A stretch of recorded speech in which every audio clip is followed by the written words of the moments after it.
resume in earnest teaching. When all that is done, stay for your greater honor and glory through Jesus Christ our Lord. To the Lord's Prayer, our Father, who art in heaven, hallowed be thy name. Thy kingdom come. Thy will be done on earth as it is in heaven. Give us this day our daily bread, and forgive us our trespasses, as we forgive those that trespass against us. And lead us not into temptation, but deliver us from evil. Thine is the kingdom, power, and the glory, forever and ever.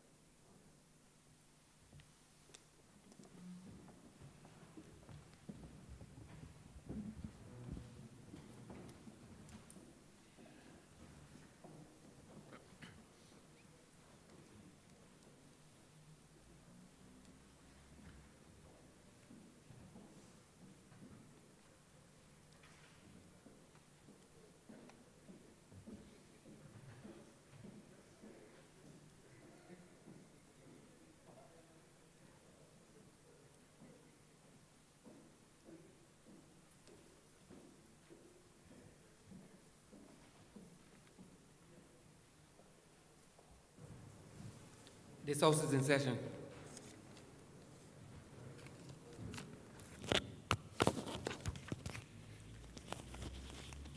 Minutes of 23rd of February 2022, Monday the 14th of March 2022, Friday 25th of March 2022, Tuesday the 29th of March 2022 to be confirmed. Mr. Speaker, I beg to move that the aforesaid minutes be confirmed. Questions that the aforementioned minutes be confirmed. All those honorable members in favor, please say aye. Those against, please say no. Meeting the ayes have it. The aforementioned minutes are hereby confirmed.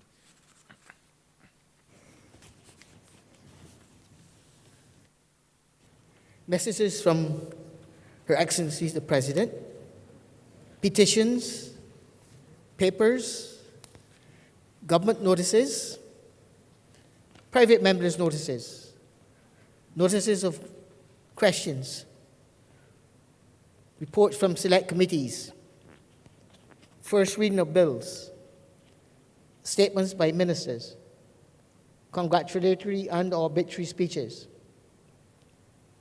personal explanations, motions for leave of absence or replies to questions, notice of motion for adjournment of the House on matters of urgent public importance. Orders of the day. Honorable Leader of Government Business. Mr. Speaker, I beg to move the suspension of Standing Orders 6, 16, 18, 20, 42, subsection 5, 43, and 44 for the remainder of today's sitting. The question is that the aforementioned standing orders be suspended for the remainder of the day's sitting. All those honorable members in favor, please say aye. Those against, please say no. Meeting the ayes have it. The aforementioned standing orders are hereby suspended for the remainder of the day's sitting.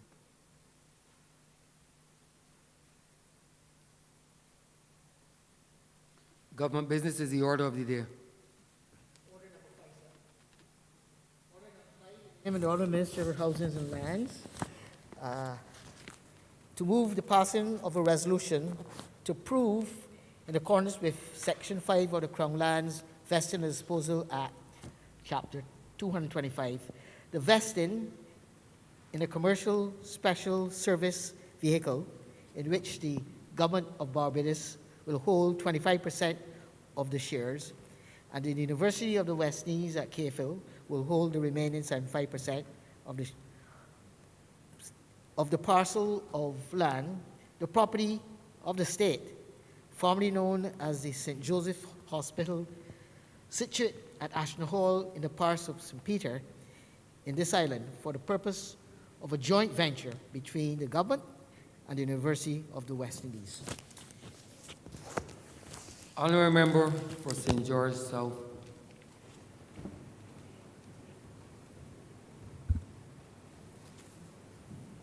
Thank you, Mr. Speaker, and members of the Lord Chamber, those who are listening. Mr. Speaker, I rise in this House to introduce this resolution to Parliament.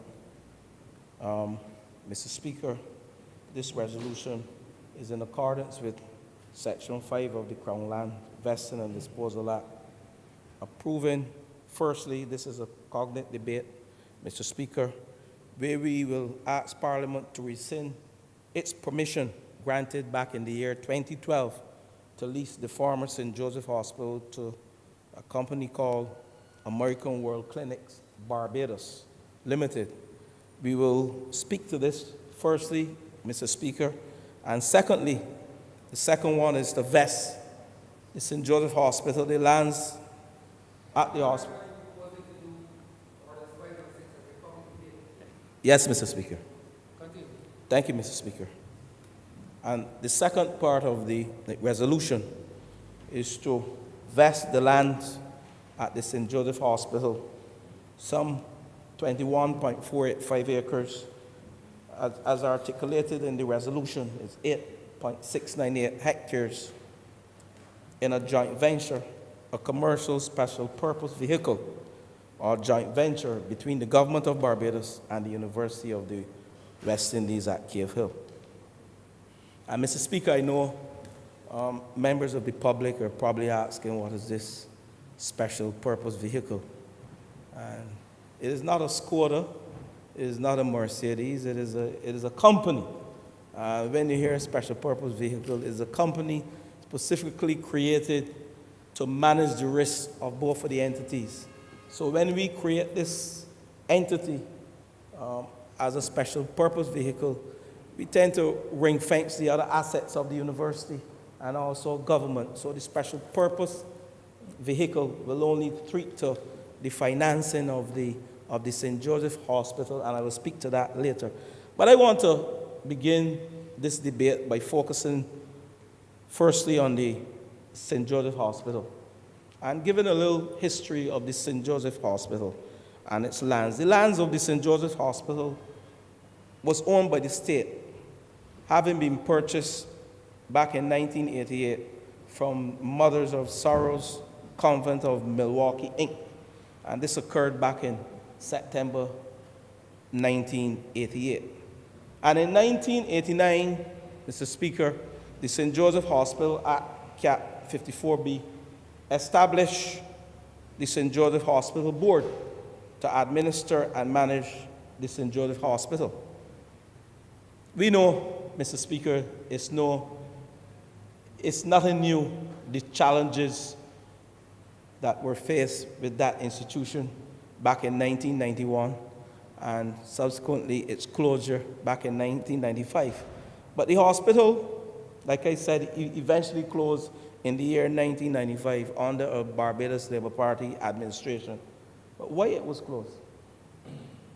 We know, Mr. Speaker, that the St. Joseph Hospital came under scrutiny by the public.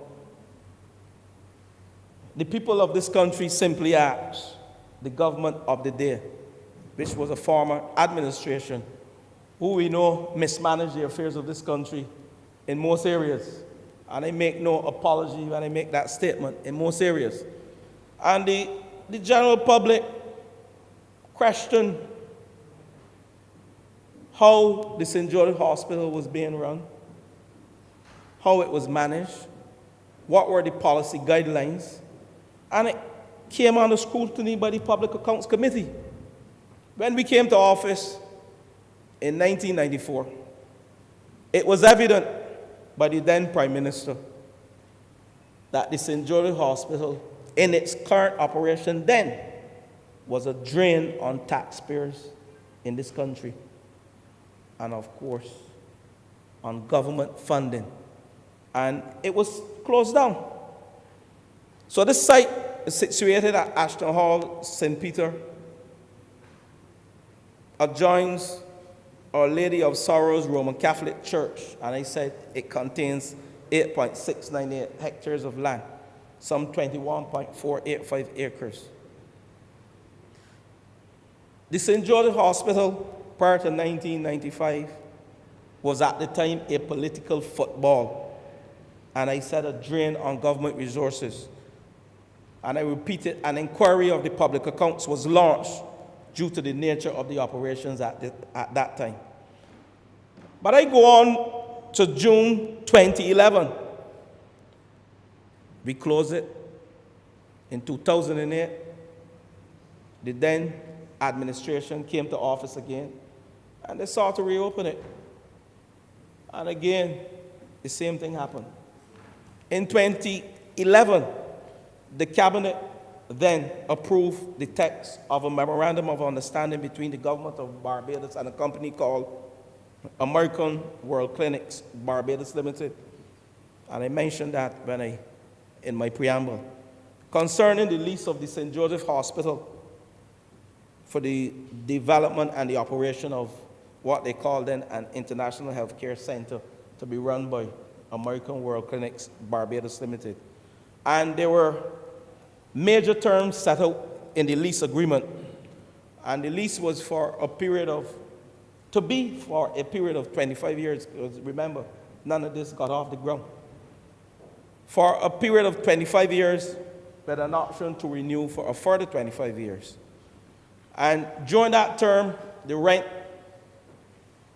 to the American World Clinic was supposed to be $1,000 per annum for the first 2 years, to increase to $100,000 per annum for the next 3 years, and thereafter, the rents would go at market rate.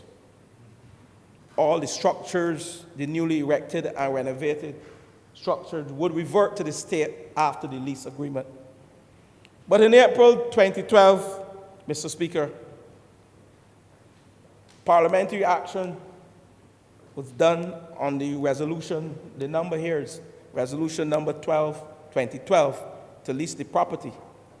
And those documents were prepared, but nothing never happened. And in 2013, Invest Barbados advised the government then that the American World Clinic expressed an interest in purchasing the property. Again, nothing never got off the ground. So as a consequence of the request from American World Clinics to purchase rather than lease, we have to value property. The Barbados Revenue Authority then valued the property, the Revenue Commissioner, and that valuation in 2014, January 23rd to be exact, in the year 2014, that valuation stood at some $26 million. But American World Clinic offered pittance for what we had as a 21.485 acres. They didn't match BRA valuation, the Barbados Revenue Authority valuation. So the discussion then of a partnership arrangement with the sale, it failed to bear fruit. Several things happened. The government of the day then gave consideration to a long-term lease for a wellness center, a long-term lease for medical tourism facility, and again, a long-term lease with options to purchase. So this was a political football over the years by the former administration, and I give the sequence of events that occurred from back in 1988 when it was purchased to present. But none of these negotiations came to a concluded agreement. And while the government of the day continued to accumulate usuries to the University of the West Indies. And we know, Mr. Speaker and members of this Lord Chamber, thousands of Barbadians suffered under the last administration. Thousands of university graduates, and we often use the term, member for St. Michael, Southeast, and member for Christ Church, we use the term.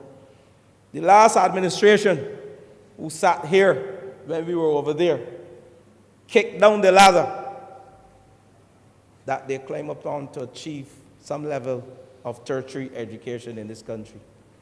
We had in St. George South, I often hear the member for St. John. He speaks to me on how many persons from St. John were deprived of that opportunity to enter those lovely gates that most of us entered. The member for St. Philip South, he speaks to me in those terms as well. The member for St. Philip North, we know how the eastern zone is. We are very close.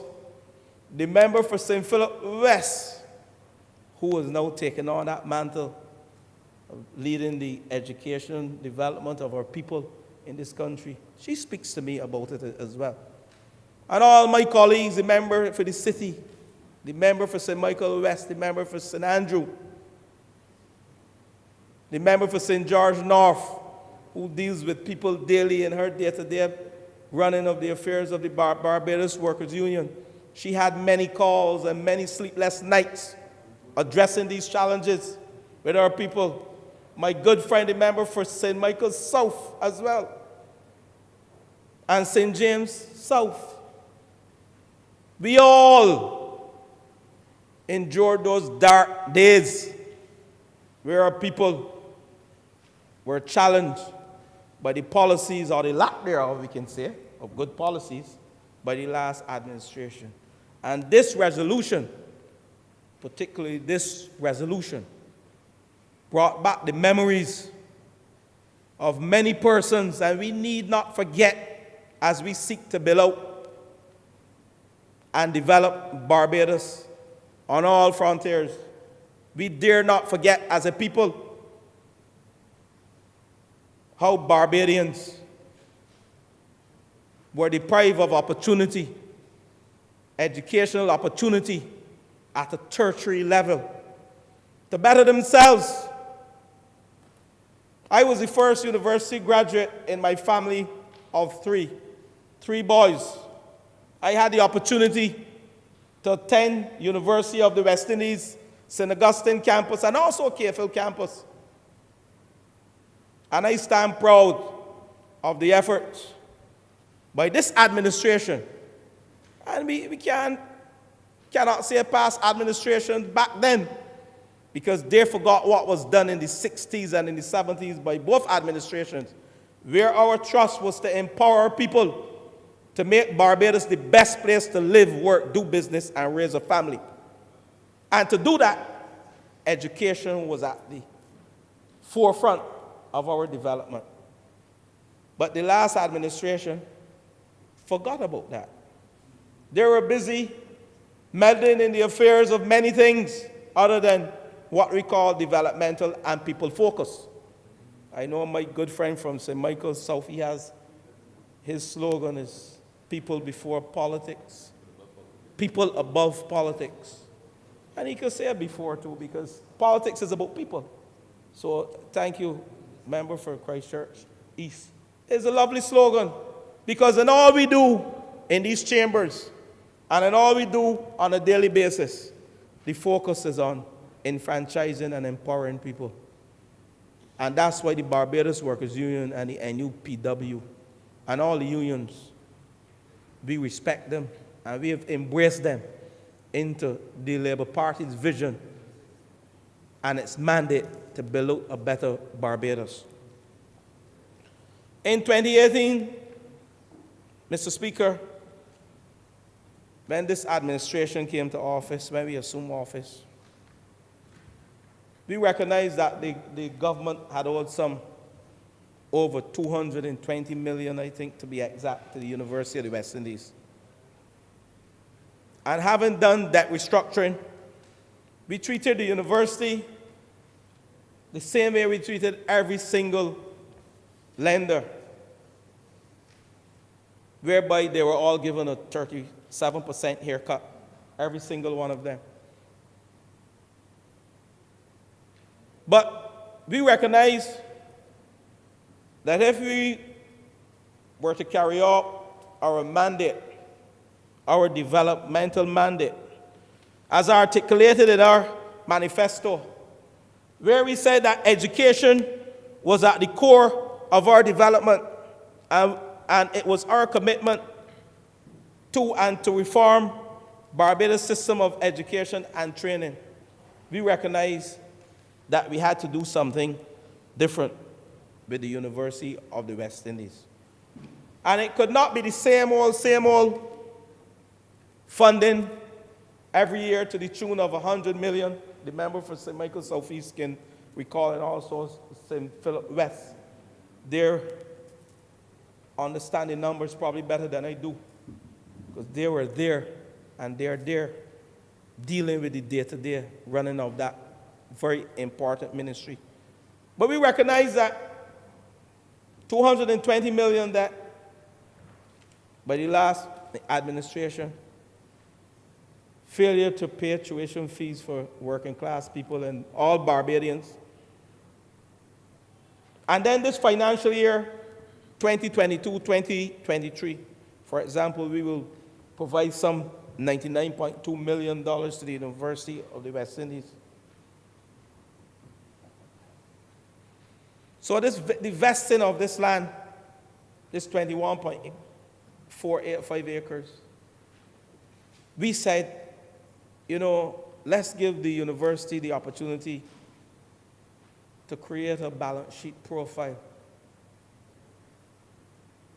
So when we do that, several things happen. When you create a balance sheet profile, then university can begin to go out to the world to look for financing, finance their own development. All West Indian governments, I almost say all West Indian governments in the Caribbean. All West Indian governments.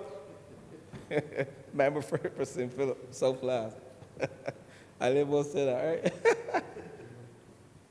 Always after, a little humor is always good at times, when you're engaging in serious debate, because you get too serious and you want to tell the public really in some terms that are not parliamentary what the last administration did to the University of the West Indies and to the students. But all West Indian governments, and I will speak to it later, have embarked on policies to ensure that education, not only tertiary education, but education at all levels, remains the core of the country's development. And presently at the University of the West Indies, all lands are vested in the government of Barbados, and no rental is being charged by the government. But that is testimony to how we treat the University of the West Indies, how we treat education. And government, the last government under this administration, made commitment to vest the lands at the Lazaretto in the UWA. These are all state lands. This was agreed by the last administration, BLP administration, but was never followed through by the last administration. So we are here now in another term of government, seeking to create a profile for the University of the West Indies as it relates to their balance sheet, where we will create this special purpose vehicle, where the government will own 25% shares of this company, and the University of the West Indies, Cave Hill, will own 75% shares of this company. And this company, as I mentioned earlier, seek to minimize financial risk to the other assets, but will ensure that university is given the opportunity to go to market. They can float bonds,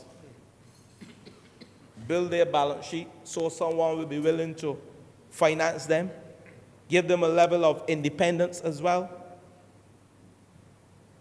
and take that strain off of government resources annually. Because when they float a bond and they're able to, at the end of it, sell the bond to get some needed cash, capital, to invest, that speaks to development. But investing of the lands in the UWA is nothing new. And I said earlier, currently the lands at Cave Hill are leased to UWA for a term ending in the year 2066. And we're in the year 2022.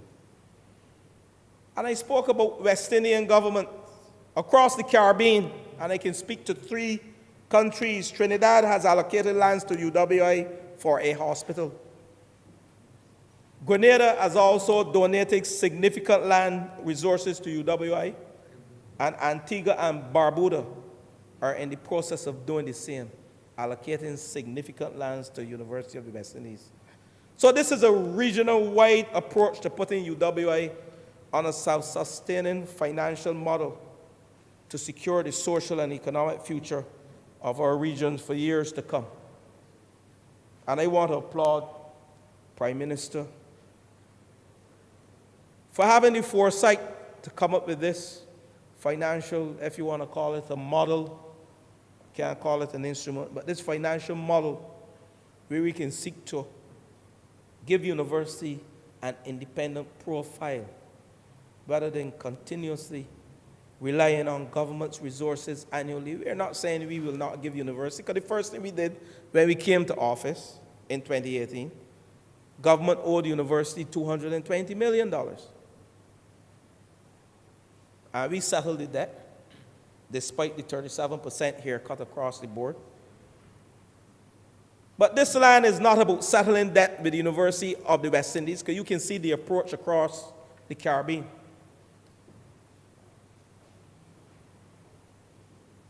I'm sure that the Minister of Education, the Minister, former Minister, and present Minister, along with my colleagues, they are anxious to speak on these resolutions.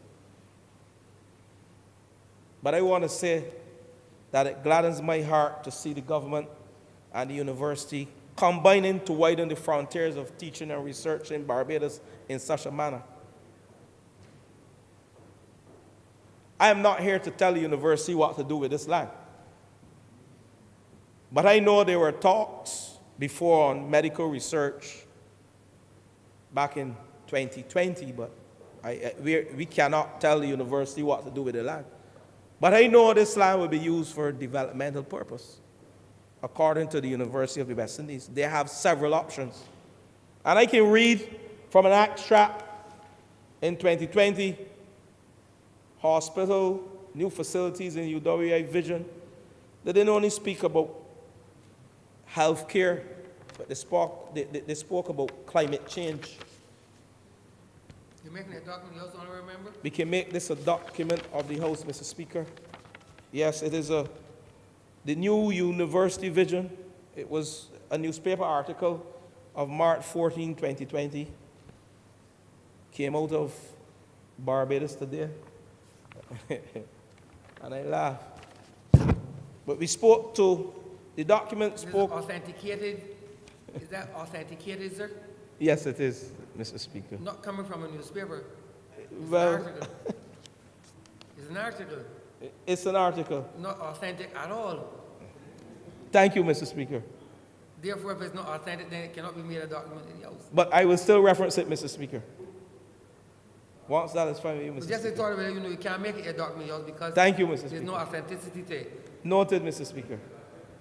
But I will still reference it Continue to remember. just to show, the public and the lower house, the work that the university is doing. And they spoke about not only financial health care, or financing health care, but they spoke about after-school care for children, for the many employees and students, with a student body of 6,160 and a staff complement of 953. And it says Cave Hill was overdue for a day or evening care center, and that was quoted by Professor the Most Honourable Eugene Bartow. The facility, she said, will service the campus and neighboring community for daycare and provide after-school care for children of evening students. This could also serve as a built-in lab for students studying early childhood education, she said. Now, this is developmental. Now, we are taking an asset that was left, that was mismanaged, and then left sitting idly by the last administration. And I don't think any person in the right senses would have objections to us vesting 21.485 acres of land, 8.698 hectares of land of the St. Joseph Hospital that was mismanaged by the last administration into the University of the West Indies, when the former principal, Professor the Most Honourable spoke glowingly about development coming at the University of the West Indies. Member for St. Mike, for Christchurch West Central, she also spoke about climate change and addressing climate change in a meaningful way. Shouldn't we partner with an institution like that for the betterment of our country and our people?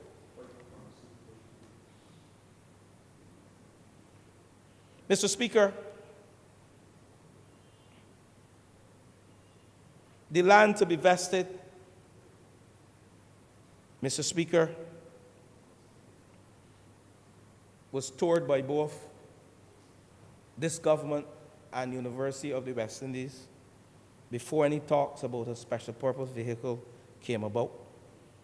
And, you know, very often we speak about things, but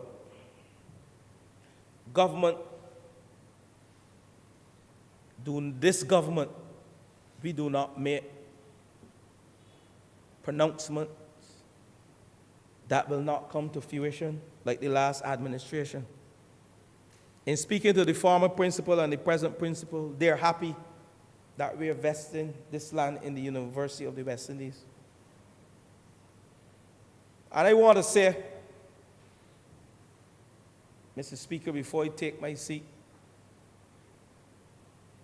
this type of planned partnership that we have entered into with the University of the West Indies, KFL, is completely in sync with our proposals and our desire to see derelict and disused properties in Barbados refurbished to the mutual benefit of the owners, government, and the country at large.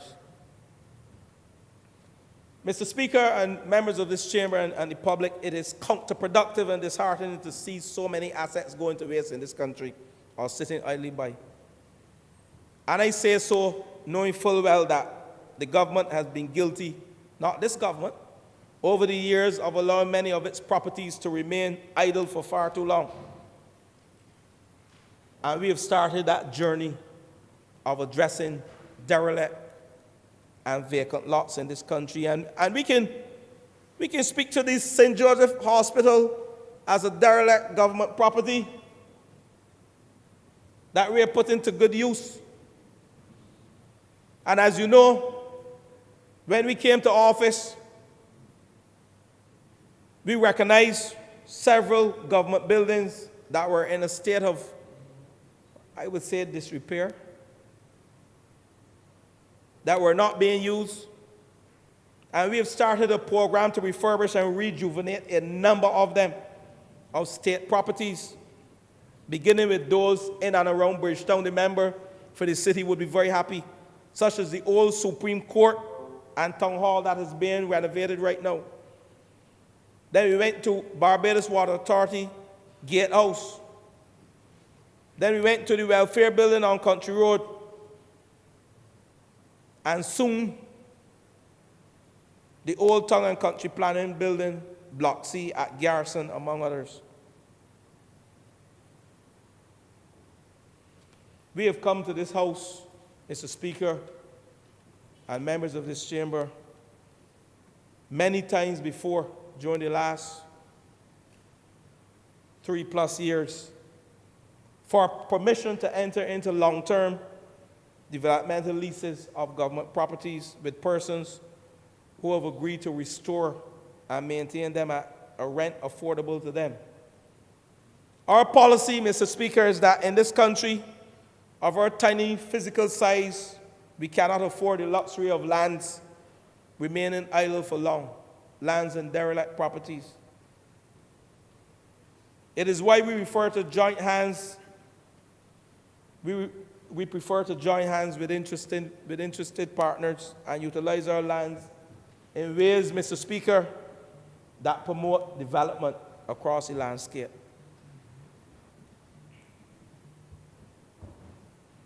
And restoration of derelict residential properties is also a key aim of this administration. The Ministry of Housing, Lands and Maintenance, we have already drafted a cabinet paper. I have not yet taken it to cabinet. But the goal is to create a win-win partnership with citizens in this country in an environment where resources, including land and finances, are scarce. So when we see idle lands that can be leased by the state to assist young entrepreneurs, this is something that we want to get into. When we see idle lands and derelict properties where we have sites and services already installed, when we say sites and services, we're talking about roads and access to water and access to electricity. When we see those sites and services, not only for the young entrepreneurs, but we have told this country that over this term, 5 years, we'll build 10,000 plus houses. And if we have some 35,000 derelict and vacant lots in this country, this task of building 10,000 houses, and I agree with the Prime Minister, is a task that we can achieve. And I want you to know that as we go on this journey, what we call the silent revolution within the ministry, and we stumble upon government buildings, we have created an audit, let me say, of all government buildings and derelict properties across the country that we can put to good use. And we have been meeting with investors, persons who we believe can come up with the capital without creating a SPV. By the way, we only do that so that the university, who don't have any major assets, lands, they will become well endowed with lands and their balance sheet will look good, and they can go to secure financing and have a level of independence. But when we come across these properties and derelict buildings, we engage investors in a way to help develop Barbados and to build something on them. If it's not a house for persons to own a home in this country, or if it's not a property where we can empower and enfranchise small businesses and entrepreneurship, then we engage in a rejuvenation project to reduce our rental bill as a government. Clean and green.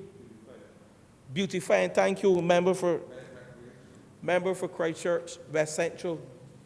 We know the member for Christchurch West Central is on a mission. Just like we're on a silent revolution, his is not so silent, because he has been out there in the highways and the byways, beautifying Barbados, bringing back some respectability to the environment. That is what he's doing. Because when we came to office, I don't want to get into the environment, but when we came to office, if there's one thing that every single person in this country said was, Barbados looks atrocious. It's dirty. It needs cleaning. And I want to thank the member for St. Michael East, who sits directly opposite me now, eyeballing me. He did good work in that Ministry of Environment. And my good friend from Christchurch West Central has taken that baton, and he is running with it. So this is all part of the developmental trust in this country, to keep Barbados clean, not only clean, but to improve our infrastructure. But not just only improve our infrastructure, but to put it to good use so that our citizens will be proud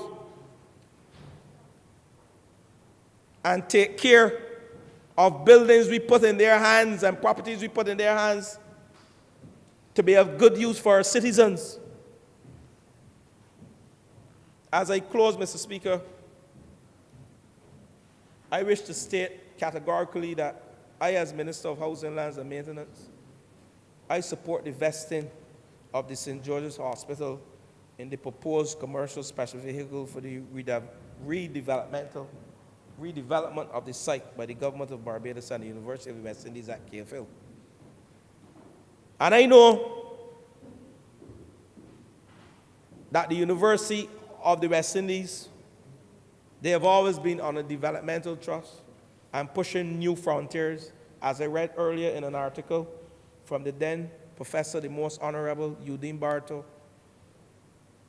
And she has passed on the baton to Professor Landis as well, whom I have good communications with very often, whether it was in sports, whether it is in education, whether it is in infrastructure. And he understands and he has supported this vesting of 21.485 acres of land in the University of the West Indies. And we'll be back here soon, as instructed by our leader, the Prime Minister of this country, to vest the lands of the Lazaretta in the University of the West Indies as well, so they can create a lovely balance sheet and they can go to the market to secure financing and stop the drain on the public resources. Not that we have a difficulty giving University of the West Indies funding, because we cleared the funding of $220 million when we came to office in 2018. But there's nothing better than self-help if you can help yourself. And that 25% share ownership by the government is to ensure that the policies as articulated by us in the Educational Trust are at the forefront, and that we have an interest, an ownership interest in this SPV that will be created by the University of the West Indies. And Mr. Speaker, I look forward to the day when the wider university bounces back to financial health and vitality and cements its place among the top echelons of the wider centers of educational excellence in the world. We were once there, and we will get back there. Despite the 10 years of a lost decade, we call it, or the challenges by the last administration that took them from the pinnacle and placed them not at the bottom, but declining status in the world as one of the top universities, or what I call educational excellent institutions worldwide, known worldwide. So, Mr. Speaker, as I close, I again speak to the rescission of the permission granted in 2012 to lease the former St. Joseph Hospital to the American World Clinics Barbados, which did not get off the ground. That is here with you to rescind that decision. And secondly, to vest the St. Joseph Hospital in a commercial special purpose vehicle or joint venture between the government of Barbados and the University of the West Indies at Cable Campus of land 21.485 acres, with government of Barbados having 25% share ownership and the University of the West Indies, KFL, 75% share ownership. And with those words, Mr. Speaker, I'm obliged. You have to move the resolution, sir. You have to move. Resolution do pass. Thank you. Honourable Member for St. Peter. Thank you very much, Mr. Speaker. I rise to support the resolution before this Honourable Chamber to vest the property at the St. Joseph Hospital in the commercial special purpose vehicle as very clearly enunciated just now by the Honourable Member for St. George South. And I rise, Mr. Speaker, for two reasons. One has to do with my connection with education, and that is more a familial connection with education, but also as the Member of Parliament for the constituency of St. Peter.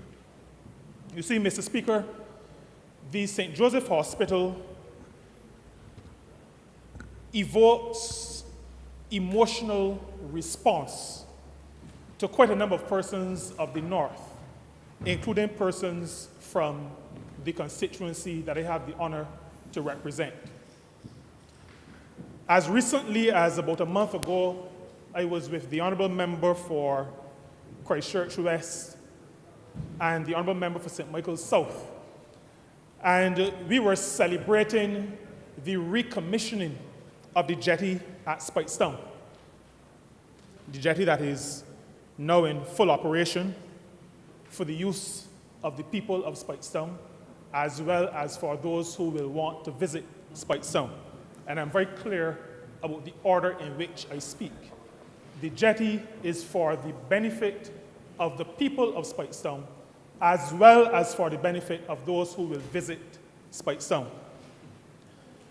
One of the persons who worked hard on the refurbishment of that jetty, in the conversations afterward, recounted the fond memories of growing up and hearing that they were born. That gentleman's mother gave birth to him at the St. Joseph Hospital. And that is a story, Mr. Speaker, that you hear across the constituency. And not just, as you may be tempted to think, from persons of means, but from persons across the constituency, from persons across the north. And so any mention of the St. Joseph Hospital evokes that kind of a response, an emotional response. And so any action to see positive development at that location is action that is welcomed by the people of the North, and particularly by the people I have the absolute honor to represent in this honorable chamber. Education and supporting education is something that we in St. Peter hold very dearly to. Because most of us, almost all of us, are where we are because of education. And we are very proud of the institutions we have within the parish. We have the Elliot Belgrave Primary, which is in the process of being refurbished. We have the Corrigan Parish School, which is also being refurbished. We have the Alexandra School. We have the Roland Edwards Primary. We have All Saints Primary. And we have St. Luke's Academy. And so, Mr. Speaker, we have around us a plethora of educational institutions. We have their nurseries. The people of St. Peter value education. We also value relationships with educational institutions. And at this point, it is not yet in operation, but I want to thank the Honourable Member for St. Michael's Southeast, as well as the Prime Minister and government generally, for the work in bringing back that important institution in Speightstown, the Alma Paris School. That we expect, as education is reformed in this country, will cater to persons who too often are left on the periphery of national development. This government recognizes that everybody, all young people, all people generally, but all of our young people, have a role to play in national development. All of our young people have the potential to contribute. All of our young people have to be given the tools appropriate to their individuality that will allow them to make meaningful contributions to this society, but also that will allow them to feel that they are meaningful contributors. Because there is nothing, Mr. Speaker, that makes a person disconnected as much as feeling that you are not wanted, you are not a part of, you are not integral to what is taking place around you. And those persons get disconnected, and then we want to build institutions to restrict what we refer to as antisocial activity, which in some cases, maybe in many cases, is activity that is engendered by our lack of respect of their individuality and their need to be approached and equipped in a manner that is suitable to them and not in a manner that has been prescribed by the person who made the cookie cutter. And so, Mr. Speaker, education is important, health care is important. As the Honourable Member for St. George South indicated, we are not at this point fully aware of the direction in which this special purpose vehicle will take the use of the property. But I want to say, at this point, beyond where we go in terms of use of the property, the fact that we are partnering with our university in the West Indies and the Cave Hill campus in particular is of tremendous significance to me. Our educational institutions need our support. And as a government, and as a party in government, we've always been of the view that we come together as a country to facilitate the education of our young people. In other words, we do not leave it up to parents to decide, well, I can only afford Fifth Standard, I could only afford CAPE, I could only afford university, back undergraduate. Our approach to equipping our young people is that as a society, we come together, we pool our resources, and we allow our young people to benefit from the pooling of the resources. Education is not free, we understand that. And those who would want to maybe poo-poo our approach ought to understand that this party in government does not come to policy making in an immature way. We know that education costs, but our position is that we pool our resources. We treat the education as our foreparents treated when they put together the susus and the meeting terms. We pool our resources and we send our children to school. We as a country, we as a society, pay for the education of our young people. And when government then takes a decision that it will partner with our university, and I think we ought to understand this particular vesting. This vesting is not one of simply handing over the property to the University of the West Indies. The structure of this vehicle gives the distinct impression of partnership. It understands that the University of the West Indies will drive the partnership. They are the educational institution. They are the ones providing the education for our young people.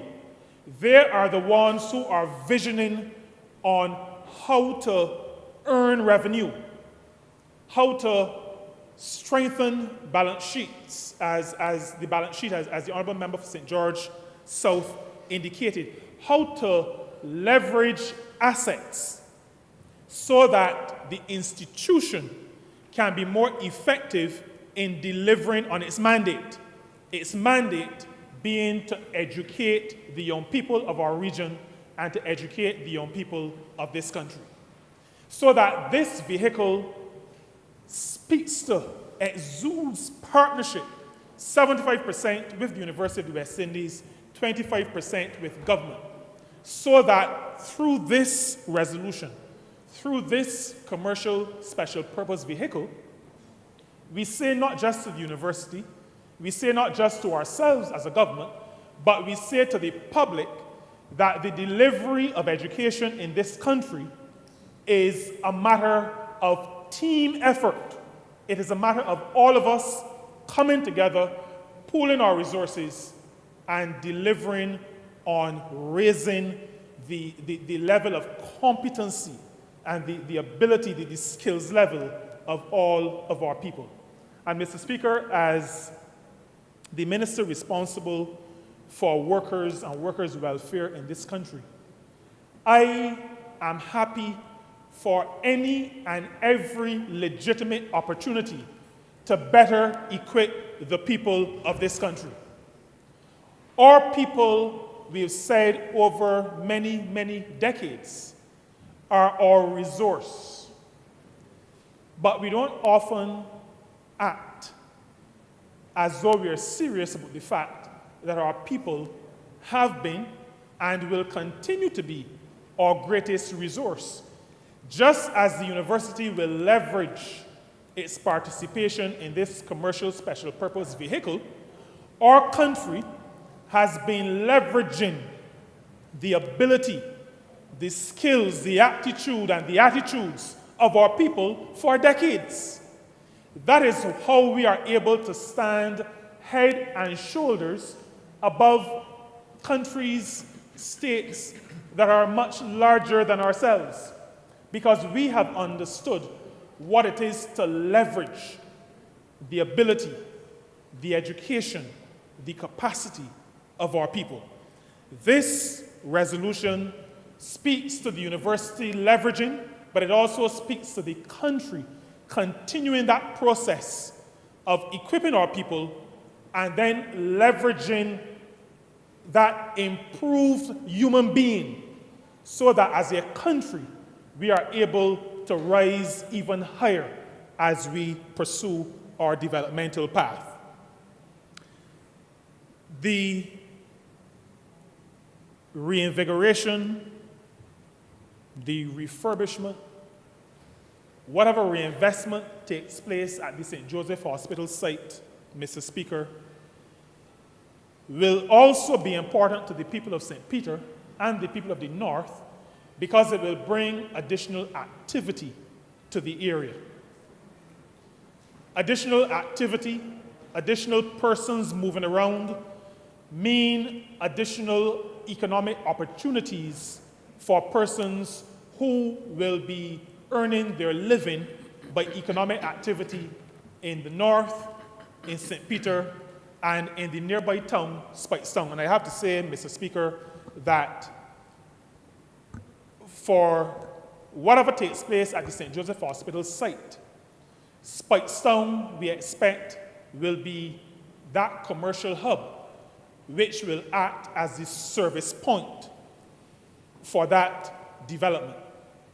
And so it will assist as we continue to bring more and more life and economic activity into Speightstown. Any kind of development that takes place around the town, in the environs of the town, will be of benefit to the town. And now we see the person who in Speightstown, who we refer to as the mayor of the town, asked me twice in the last 2 weeks, which is really the capital of Barbados, because he says at night he drives through Bridgetown, sees a couple of cats, a dog, and maybe a few people walking toward the bus stand. But by the time he gets to Speightstown, there's all kinds of life, all kinds of activity, all kinds of music, all kinds of entertainment going on in Speightstown. That is not exactly an advertisement, but I'm just letting you know, Mr. Speaker, because I know you spend a lot of your time in the southern parts and you may not be fully familiar with the fact that Speightstown is really where it is happening, and to invite you to spend some time in Speightstown.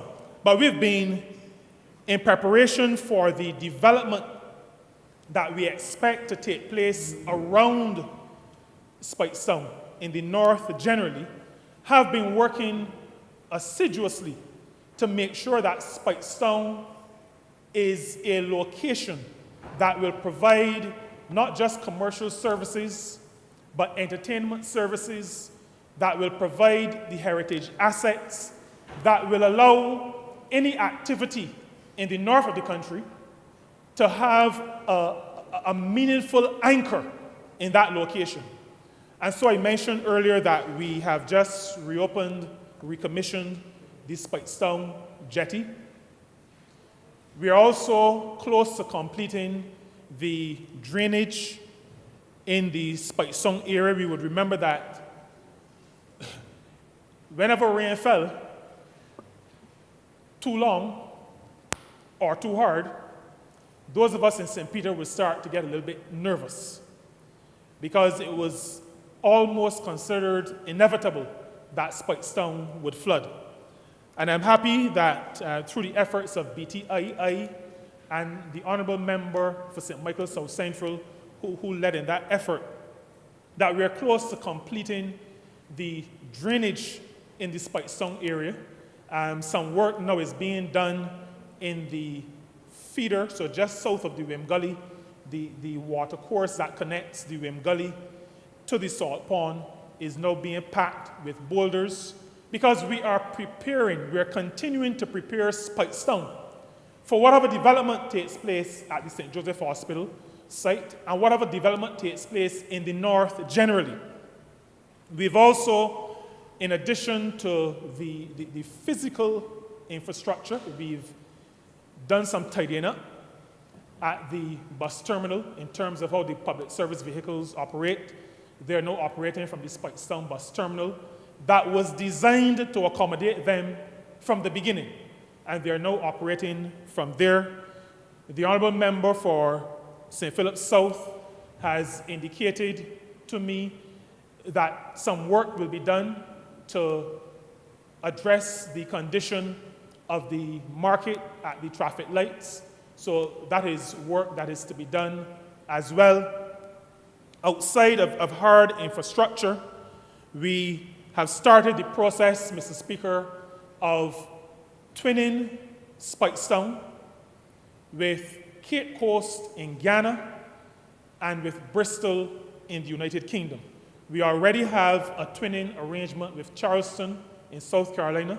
Charleston is the city where the Carolinas generally, but Charleston and the Carolinas were colonized, not by us, but by those who were in charge at the time, but out of Speightstown. And so we already have a twinning agreement with them, and we are working toward establishing a sister city relationship. But we've reached out to the Ministry of Foreign Affairs and Foreign Trade. The Ministry of Foreign Affairs has already reached out to its counterparts in Ghana and in the United Kingdom, and we have been sharing the information, and we expect those twinning arrangements to become a reality very soon. Those twinning relationships, Mr. Speaker, help us to recognize our historical development, helps us to understand where we have come from, those things that have impacted the development, so that when we visit Speightstown, we need to have an idea of how did it come to be. And I must also indicate to this Honourable Chamber that we've just a week and a half ago or so launched the Speightstown Global Freedom Festival in honor of the hero Kofi, who struck that first blow that resulted in us being able, as the descendants of Africans traded across the Atlantic, to be standing and sitting in this honourable chamber. That first blow was struck by Kofi, and we have started a Freedom Festival, Speightstown Global Freedom Festival, because we believe that just as Speightstown exported colonialism, just as Speightstown exported racism to southern United States, we have a responsibility to export now freedom and thoughts of freedom and self-determination to the world. And that we intend, Mr. Speaker, to do. You may be aware, since it is part of the season of emancipation calendar, that on the 12th of June, that day when Coffee was to be installed in a grand Akan ceremony in Speightstown as King of Barbados, we will be celebrating that day. We're beginning this year. It is in the National Season of Emancipation calendar. It shall continue until, and we will be celebrating his contribution to democracy, his contribution to self-determination, his contribution, that contribution that allows people of African descent to realize that we can be masters of our fate. We can determine our destiny. And so, Mr. Speaker, I didn't really stand to speak a lot about Speightstown, except that Speightstown will be that hub to service whatever development takes place at the St. Joseph Hospital site. We are committed to the partnership with our educational institutions, and we will continue to support that partnership. Before I take my seat, Mr. Speaker, I just want to say one thing. The history of this country is a tortured history. And I spoke to the fact that our forefathers, our foreparents, did a lot of hard work, unpaid, against their will. There is a mill wall on the St. Joseph Hospital property. And I am saying this publicly because some of these things need to be said publicly. We in St. Peter expect that that mill wall will remain in its location and will be preserved. As a monument, it is one of the 22 mill walls in St. Peter that are standing. I believe we may be the parish with the most mill walls that are standing. And we expect that when the story of sugar and rum is written, when the application is made to UNESCO for World Heritage Site status, that St. Peter will feature prominently, and that the St. Joseph Hospital site will be one of those monuments to the hard work, the forced labor of our foreparents. And we expect that that mill wall will be preserved. A number of the mill walls in St. Peter, I would say out of the 22, maybe only about 3 or 4 of them could be considered derelict, even though they're all still standing. But I believe we have to build a consciousness around those mill walls. They were erected to enlarging the coffers of the white planter class. They also served, and this happened in the St. Peter context, to enlarging the coffers of the white merchant class. But I believe even as we reclaim our Atlantic destiny, that we have to repurpose these instruments of torture, really, or instruments of tortured existence, to remind us and to remind those who come after us that our foreparents are really the ones who built this country, that our foreparents are really the ones who built Europe and the colonial powers of Europe through the labor that they put in at the sites of these mill walls. And so we expect that the mill wall at the St. Joseph Hospital site will be preserved and will be used as a monument to the contribution of the African and African-descended people of this country. Mr. Speaker, St. Peter and the people who I am here to represent support the partnership with the University of the West Indies. We look forward to what will be done at that site. We expect that it will enhance education, either directly on the site or by its contribution to the overall performance and delivery of education of the University of the West Indies generally.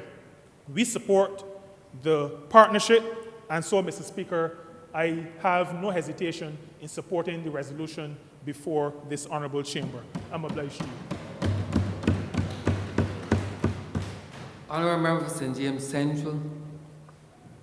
I'm obliged, Mr. Speaker.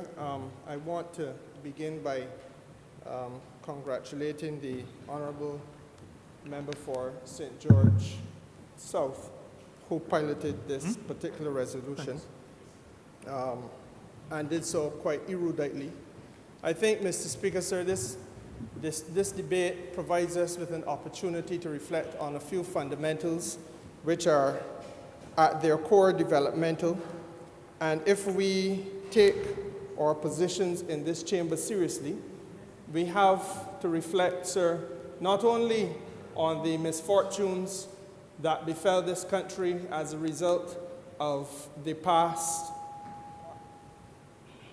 activities of those who have held office, but we must also lift the gaze of the nation into the future and to create a perspective for our people as to some of the benefits that can be derived from an undertaking such as that which is now contemplated by this particular piece of resolution, this particular resolution. I want to say, sir, that obviously it was necessary and it is necessary for us never to lose sight of the fact that the Sisters of the Sorrowful Mother had a functioning hospital in Barbados that did wonderful good work, primarily for the people of the North, but quite frankly, sir, for people all across this country. I did not grow up in the parish of St. Peter, nor indeed in the parish of St. James, sir, but I do recall well a night on the 1st of November. I will not date the age of my younger brother, but when he was rushed to the St. Joseph Hospital because he had had a severe accident at home and the QEH was unable to treat to him immediately. It is felt by the doctors who looked after him that that intervention medically may have saved his life. I think, sir, that obviously this country, after the hospital closed, felt a certain sense of loss. And it is important for us, sir, to recognize that even as we continue to evolve the improvement of medical care in Barbados, the question of the geographical access to quality care, equality of access across this nation, irrespective of where you come from, ease and equality of access will continue and must, in my view, continue to be on the front burner of national discussion and development. And obviously, Mr. Speaker, sir, especially for an administration like this, which has set its face like flint against the tyranny and cruelty and abuse of the public purse by way of corrupt practice and maladministration, then, Mr. Speaker, sir, again, the fact and the story of the St. Joseph Hospital is going to constantly be in our minds. This resolution, sir, is not about that tortured experience. As I stand here, I reflect on that Public Accounts Committee meeting, or those Public Accounts Committee meetings, that hearing. I reflect, Mr. Speaker, sir, on the agony of the people at the time. I reflect, sir, on the shock that persons held in high esteem were, shall we say, for want of a better way of putting it, exposed to be participating in ways and in manners, sir, that drag them, their reputation, and their public image into the mud. It is, again, correct to say, and I must say that the honourable member who piloted this bill did justice in making the point that a country cannot lose sight of that aspect of its past. There are some who to this day, even though that conduct was replicated by a subsequent administration under the same party banner, even though that conduct was replicated, sir, There are some to this day who sat in their midst who will not raise a voice of apology and will say to this country that apology means nothing. So that we are dealing and treating to an issue which is on one hand developmental, but on the other hand it is also an issue about which this country still has open wounds. And it is connected to a form of activity about which this country still has open wounds. Perhaps, though, it is more useful to reflect on the way forward. And as I think about the way forward, sir, I am pleased that at the core of this particular resolution is an opportunity for Barbados to be at the centerpiece of a developmental effort with an institution which is absolutely critical to this nation's growth. The University of the West Indies will now have at its disposal, by way of the vesting of land, an asset that can be monetized. The University of the West Indies, sir, is in a position where it can enhance its independence to a certain extent in order to leverage that asset, in order to make sure that that land can be used as collateral, sir, and part of a journey which allows them to finance their way, their independent growth, their independent development, without constant reference to the public purse. And again, that is also a part of this country's tortured past.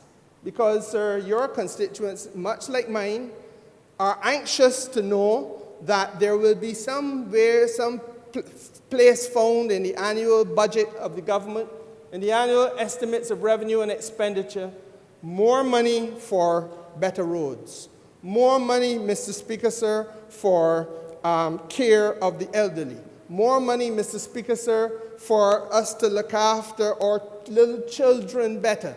The fact of the matter is, sir, that the University of the West Indies, and properly so, makes a call on the public purse for well in excess of $100 million every year in order to operate its finances.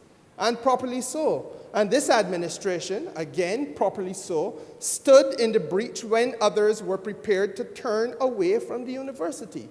And we understood, sir, that that could not happen, and it is to the undying credit of she who leads this government that she stood in the breach and said that it cannot be that a mother or a father must choose between 2 or 3 children which one of you gets the benefit of higher education and which one of you does not.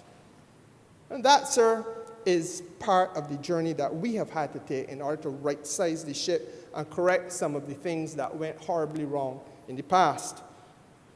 But as we look to the future, sir, we are also looking at a world-class university.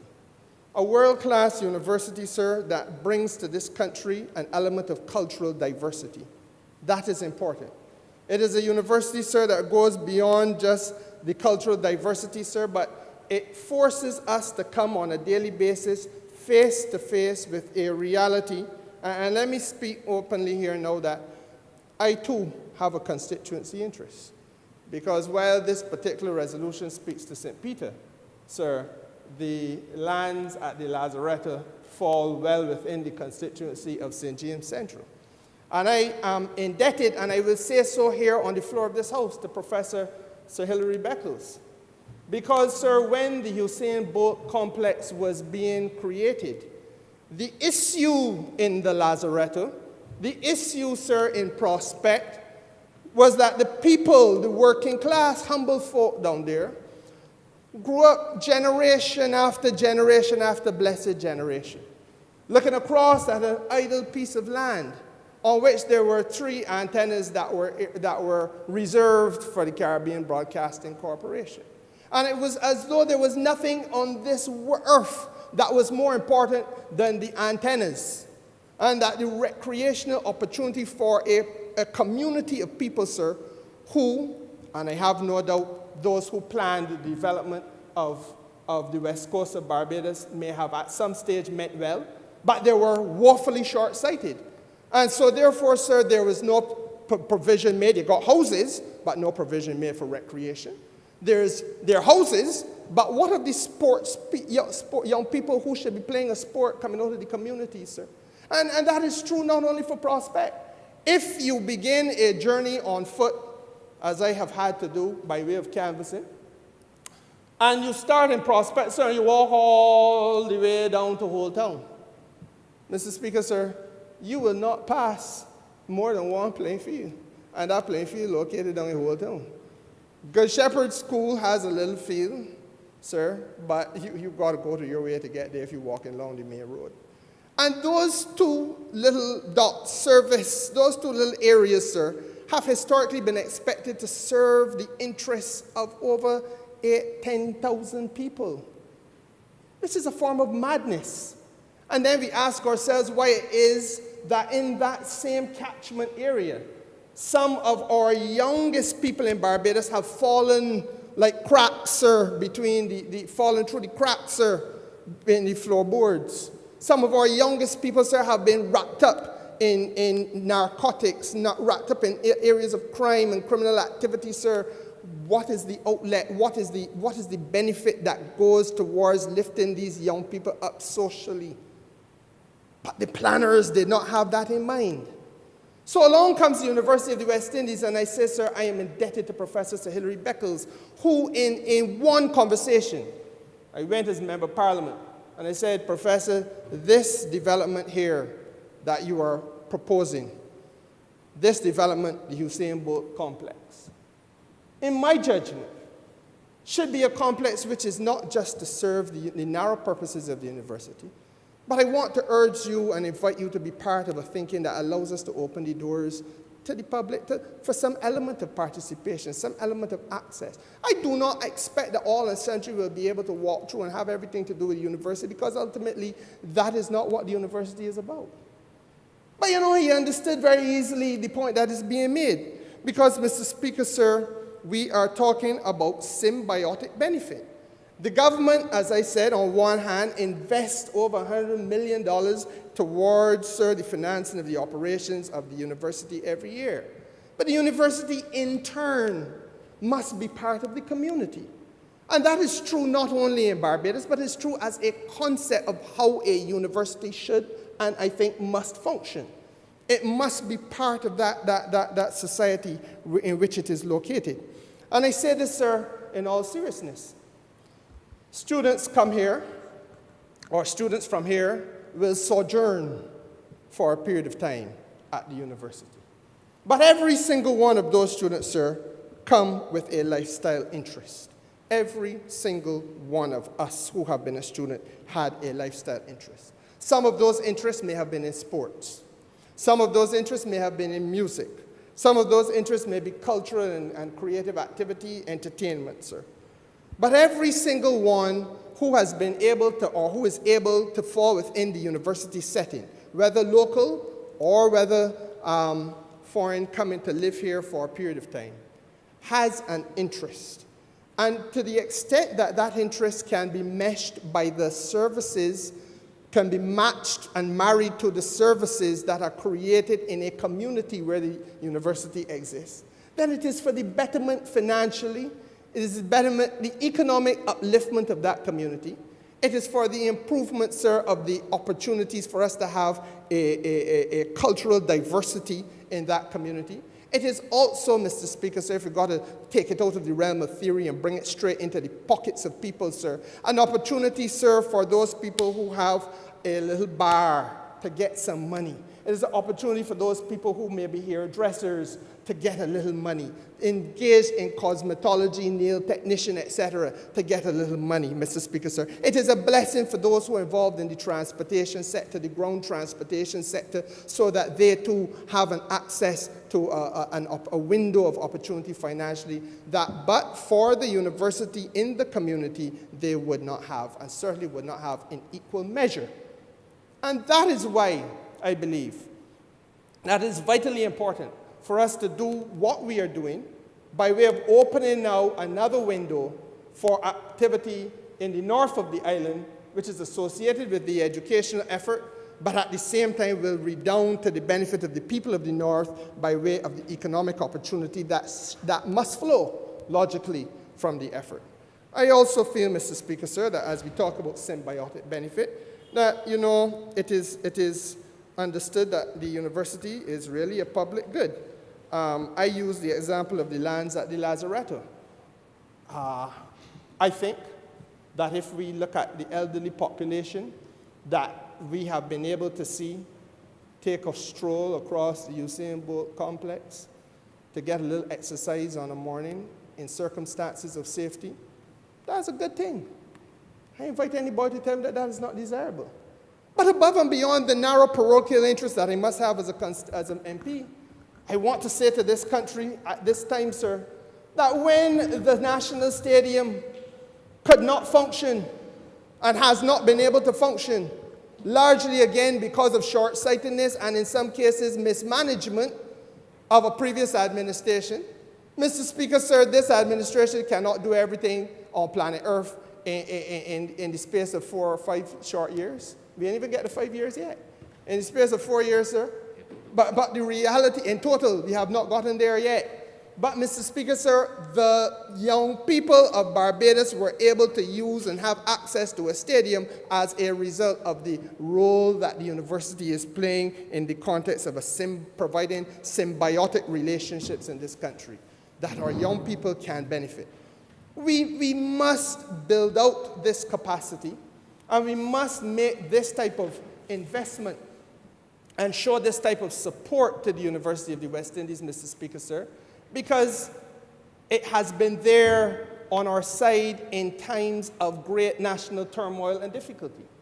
Lest we forget, during the course of the last 2 years, when COVID would have been the major headache in this country, many of the issues revolving healthcare would have been issues that we partnered on, in tackling with the same said University of the West Indies. I need not tell you, sir, because you, like I, have practiced law in this country, and you know the role that the University of the West Indies plays in the support of the legal profession and all that is related to its work.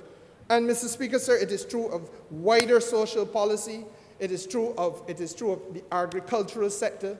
Mr. Speaker, sir, I say as Minister responsible for business development that a lot of good work is being done by the Cave Hill Campus School of Business, reaching into the community, partnering with the community, sir, on matters relating to financial literacy, on matters relating, Mr. Speaker, sir, to incubation and startup of business, the education of those people who want to be entrepreneurs, helping to, as I constantly say, this is my refrain, helping hold the hands of entrepreneurs so that they can navigate the pitfalls of that journey. And, Mr. Speaker, sir, that role that the university has played widely in Barbados is something that we have to be very thankful for, but equally very supportive of. This particular resolution demonstrates a commitment of a government to the ongoing nature of this process of collaboration, to the ongoing nature of partnership. That word has been used very often today. And as I say to you, Mr. Speaker, sir, I take the perspective that it is for us now, as we mature and develop that spirit of partnership, to be focusing on how we can take, the Prime Minister uses the term long-stay visitors. It is true of Ross University. But how do we take the what I call the lifestyle interests of every individual student, a campus that has in excess of 5,000 students? How do you take the lifestyle interests and the lifestyle requirements of each of those individuals, sir, and find a way that the community now, not just the country, but the community, the ordinary people that I represent, the ordinary people that the Honourable Member for St. Peter represents, the ordinary people, sir, who are represented by those of us on the west to north coast of this island. How do we monetize the opportunities, sir, which are presented by the lifestyle interests of these people? I feel, Mr. Speaker, sir, that as I said, the presence of the university is an opportunity for us now to take that next step, where we build out in a true sense the concept of university townships, that in the parish of St. Peter, to the extent that the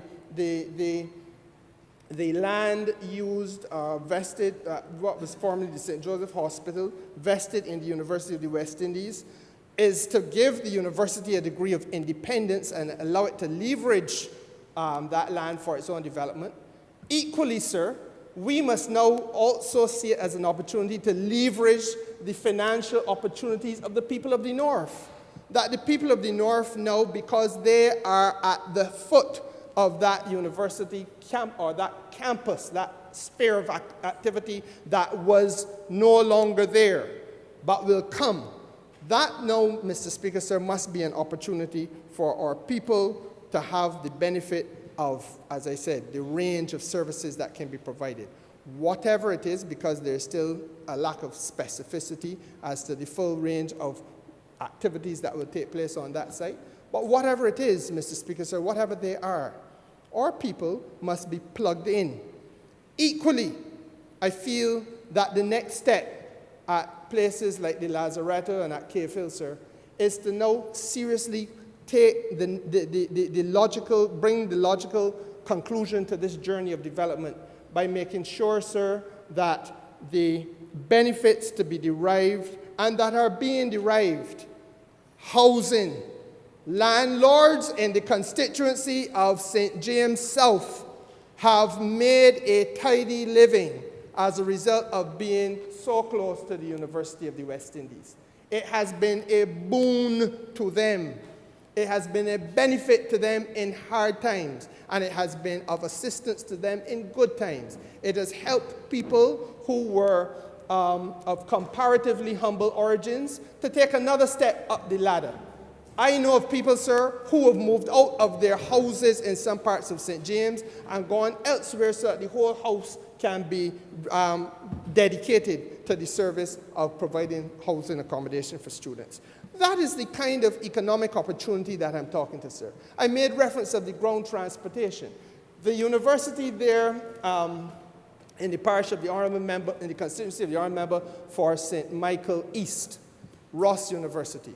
Sir, what Ross University has done has been present an unprecedented opportunity for people in this country who are engaged in transportation.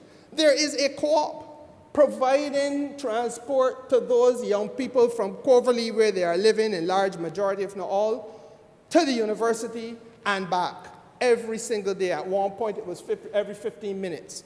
And therefore, sir, you had private entrepreneurs coming in, providing that experience. When the Honourable Member for St. George South was the minister responsible for small business and commerce in this country, that was unfolded. Not true? Yes. We are talking here, sir, about using the university and the investment, and this is where the politics comes in. Because, sir, what we had before was an administration that was prepared to turn away from the university, turn away from the investment that was being made historically from the very get-go. And the consequences of that was that you had a diminution, a reduction, a falling off in those people who would have been attending. Things became harder. Now we are saying, sir, the exact opposite, that you ride out the attrition, but, sir, you want to make sure that you broaden the base of participation, and that the more people you can have coming to Cave Hill campus, the wider you can make the base of activities of the campus, Mr. Speaker, sir, the more you can strengthen the spawn and the spread of the campus's wings, then, sir, the more people fall under that umbrella that allow for them, sir, to benefit, whether it is by way of rental income, provision of services, provision of food, provision of beverages of all types, transportation, cosmetology, everything, Mr. Speaker, so the whole gamut of opportunities financially to help lift up poor working class people in various parishes of Barbados who otherwise would not have that opportunity. That, at its core, is the developmental trajectory that this resolution sets us upon. And I, like the Honourable Member for St. George South, must say I make no apology for saying that. Because, sir, the contrast is clear. It is not an administration here who is going to associate itself with opportunity for personal well-being, personal financial benefit, dragging the administration's name as a whole and individuals within the administration into scurrilous relationships that cause the Public Accounts Committee to have to wake and do work that it otherwise should not have to do. That's not what it's about. This is about national development, Mr. Speaker, sir. And I feel very privileged to be part of this opportunity to have this discussion in the House today. As I say to you, Mr. Speaker, whether you look at it broadly from the perspective of the role that the university plays in terms of that, what I call a symbiotic relationship with the wider Barbados, the wider aims of the government. I identified a few sectors already where we have benefited tremendously from that work and continue to benefit from that partnership. Or whether, sir, you see it through the lens, as I suggest you should as an MP, of how the university can help your working class people stop from being so poor and give them an opportunity that they would not otherwise have had. Or whether, Mr. Speaker, sir, we see it just as another opportunity for Barbadians to get into another field of endeavor and get a little bit more educational opportunity. However you play it out, sir, this resolution is vitally important because it wakes from the dead or the seeming dead a piece of land. How many hectares are we talking about? 8 hectares? 8 hectares. 21 acres of opportunity, Mr. Speaker said. 21 acres of opportunity. That, but for this administration, had been wrapped up in bush, no economic activity, no developmental opportunity, no access to the people of the North for betterment and improvement, wrapped up in, shrouded in scandal, packaged in mystery, Mr. Speaker, sir. Political disgrace. A hospital that saved lives. And this country has had to sit and stomach that for years and years. And so therefore, Mr. Speaker, sir, yes, we're now at the stage where we've gotten behind that. But as I said, for me, this is now about lifting the gaze of the opportunity to the future. The honourable member is 100% right. If we don't go there, the rest of the Caribbean will do it for us. And we must understand that the world is out there. The world is out there and is interested in taking on business opportunities like this. So when in Trinidad and Tobago, Mr. Speaker, sir, lands are allocated for university to have a hospital, can Barbados seriously remain with 26 acres there in bush? When, Mr. Speaker, sir, in Grenada, significant land resources are dedicated to the University of the West Indies for developmental opportunity, can Barbados keep 8 acres in the parish, the pristine parish of St. Peter, in bush? And, Mr. Speaker, sir, when in Antigua and Barbuda, they are going to do the same thing. Barbados is to be content that for 20 long, miserable years, this golden opportunity, this nest egg, is to be kept in bush. And that's what it is about. And those people, sir, who come a-calling every 5 years, saying that in spite of region-wide approaches to putting the university on a self-sustaining financial model, in spite of that they, sir, are to be taken on because they have nothing to show, have done nothing, have made no public comment on any of these issues or any part of the way forward. We just go into the general election. None of these things were discussed on Democrat-led party platform. None of it. None of it. So, Mr. Speaker, sir, this ought not to be a difficult thing. As I said, I want to commend the Honourable Minister of Housing, who's hit the ground running. I am very pleased, sir, by this particular resolution.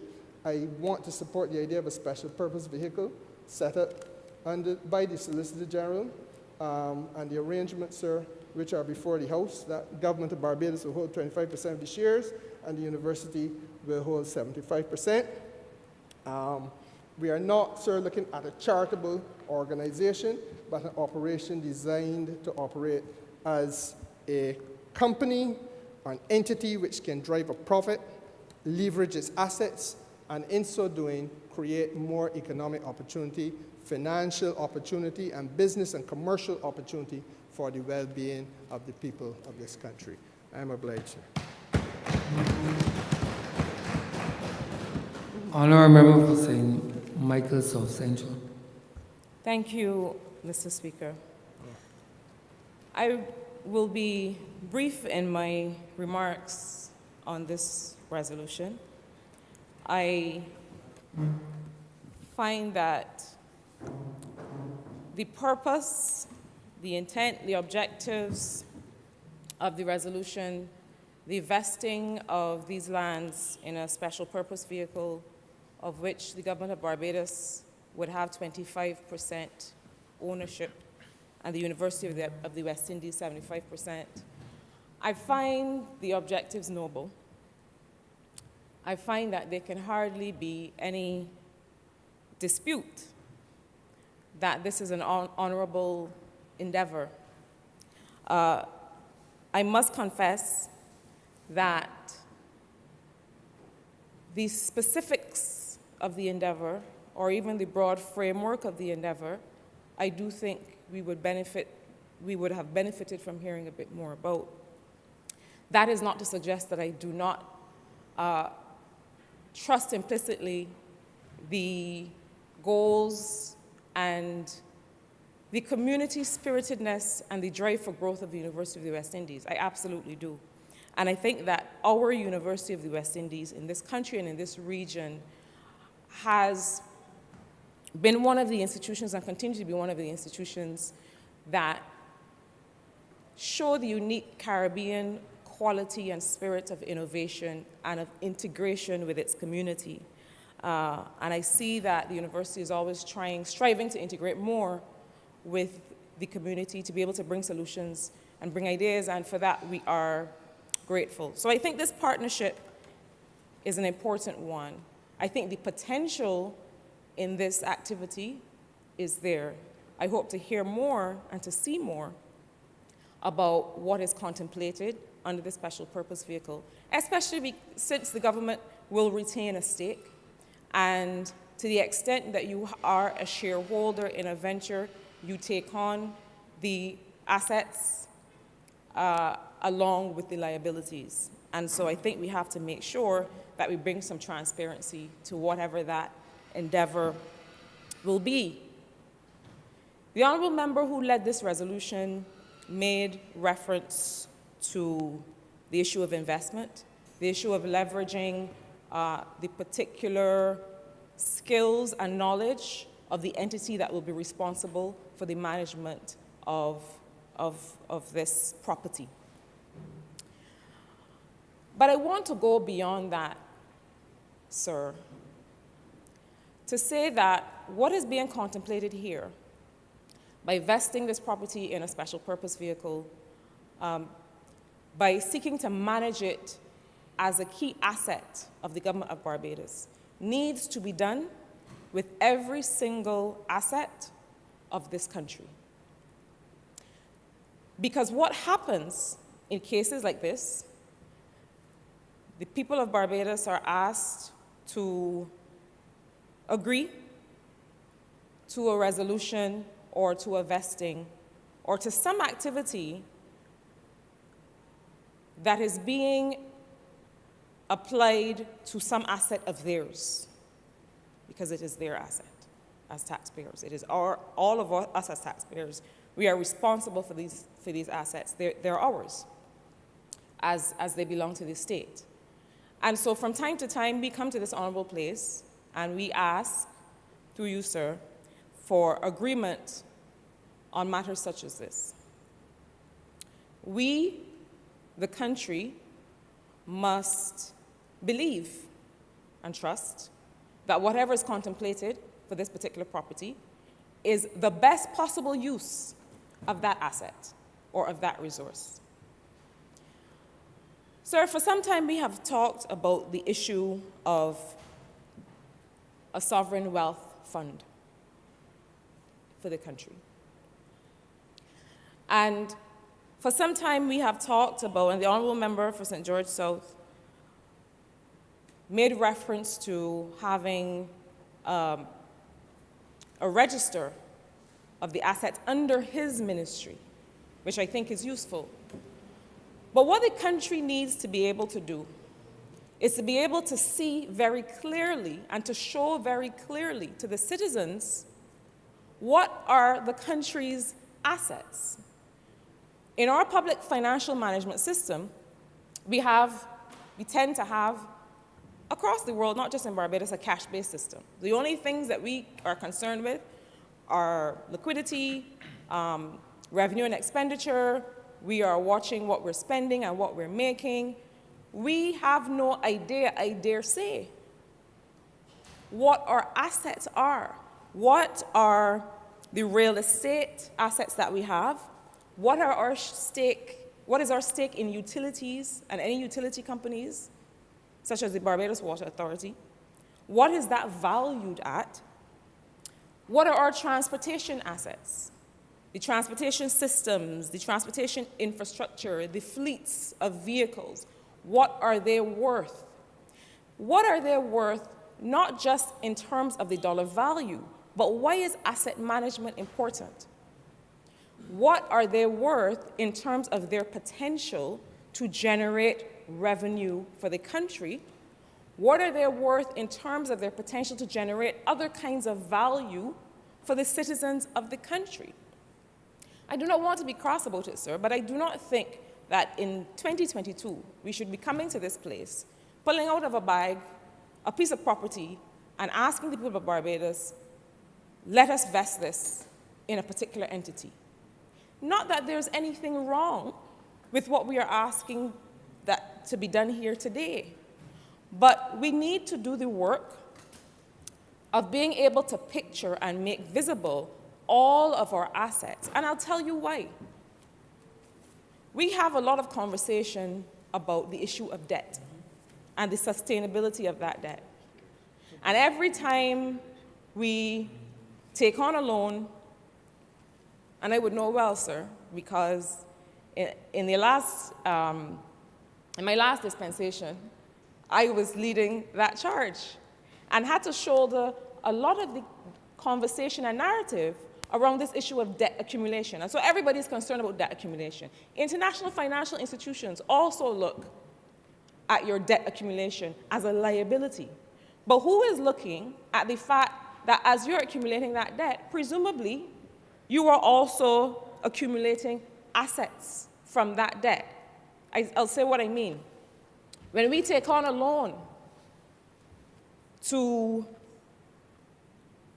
buy electric buses or to build a sewage treatment plant, that loan, that debt, that liability on one side is generating those assets on the other side. Nobody is asking the question when all the international financial institutions come here to cross-examine us about our levels of debt. Nobody's looking on the other side to see what is that debt giving us. What are those assets that we're accumulating? My point, sir, is that we need to move to the place where we go beyond having a vague idea about what the government owns and looking at how these assets, if they are properly managed, properly maintained, and put to good use, can create revenue in a planned and predictable way, can create income earning and investment opportunities in a planned and predictable way for the people of Barbados and our future generations. This is a question of intergenerational social justice, sir. Because we hear all the time, my children are going to have to pay back that debt. Yes, but if we do our job right, your children will have to pay back that debt. My children will have to pay back that debt. But they should also benefit from the assets, the goods, the public goods that that debt has created. It is a question of intergenerational, social, and economic justice. And I think that for too long, we have spoken about this issue of a sovereign wealth fund. And a sovereign wealth fund, just so I am sure that I am being understood and I'm making myself clear, usually looks at managing and reinvesting reserve assets, reserve liquidity. So when people talk about having a sovereign wealth fund, most of the time what they mean is that they're looking at taking government's foreign reserves, government's liquidity, and reinvesting it to earn money. And we should absolutely be doing that.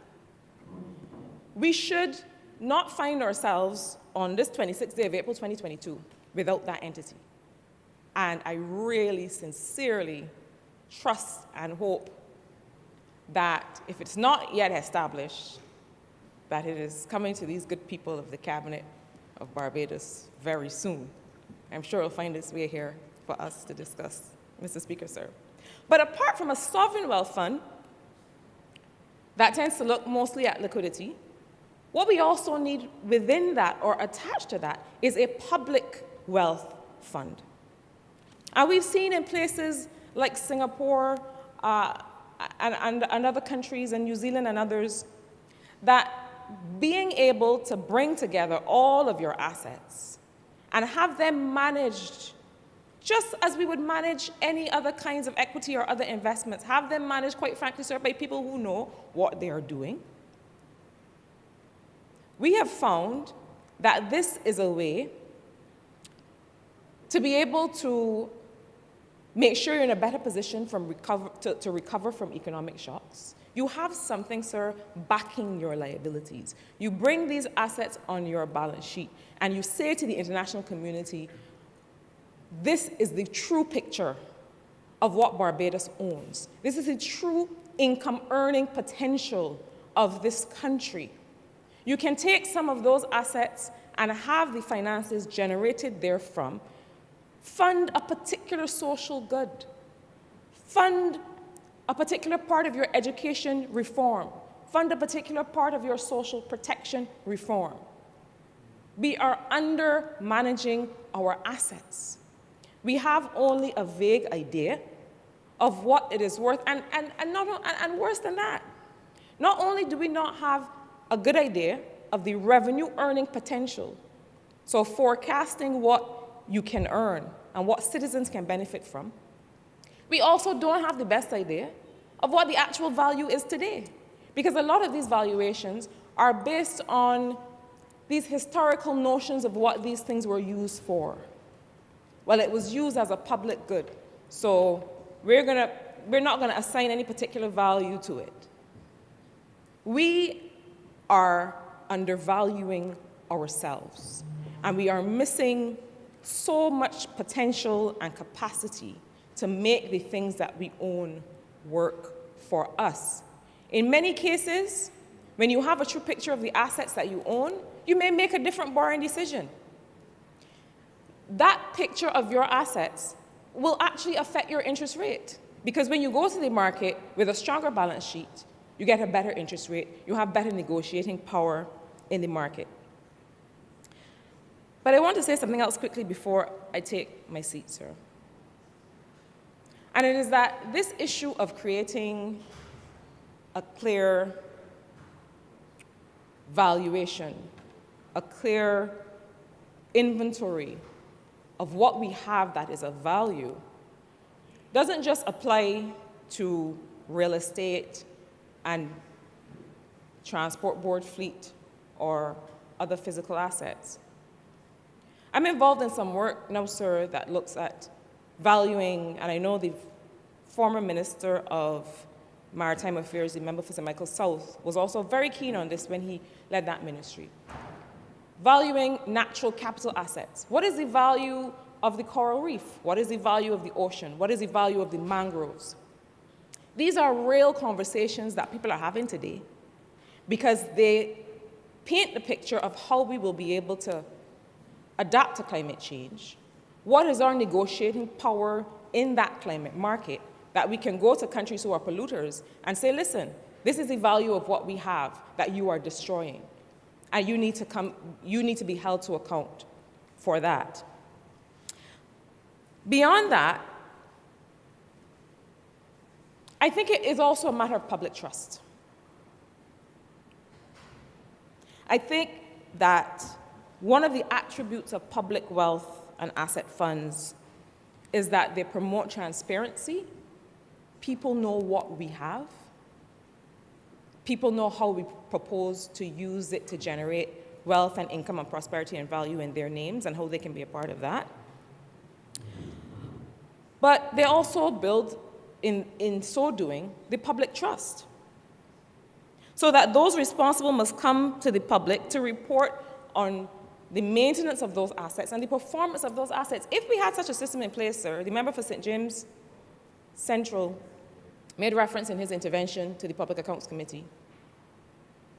If we had that kind of system and principle and ideology and approach to asset management in place, sir, I dare say we would not have spent so many hours laboring over this case of this disappearing transport board bus from the last administration.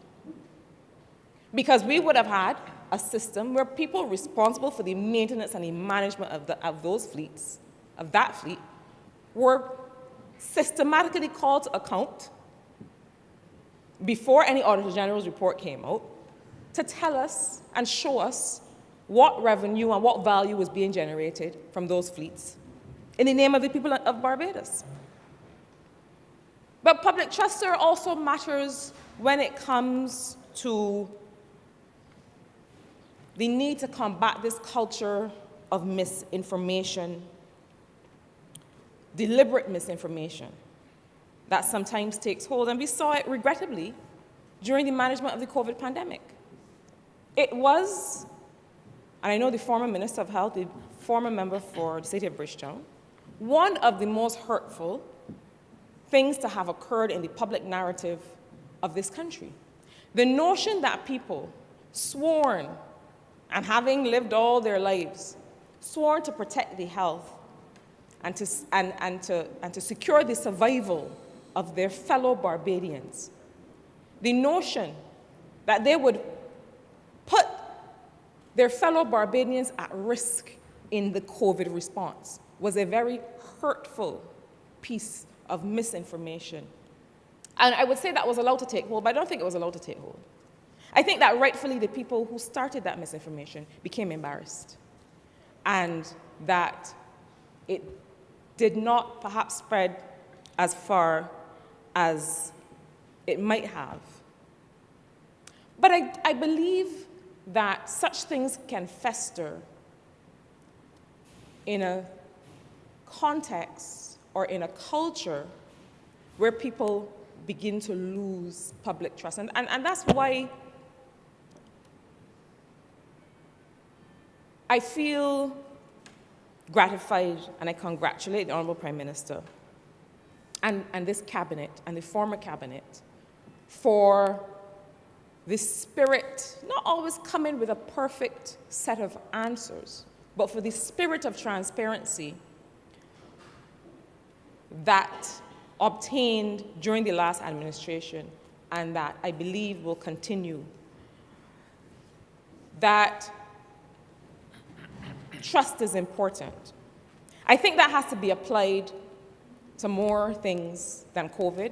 I think it has to be applied through more media than press conferences. I think that having a clear register of public assets that go on balance sheet to the extent that that is feasible, or that go into SPVs to the extent that that may be desirable, I think that that is another way to garner that public trust.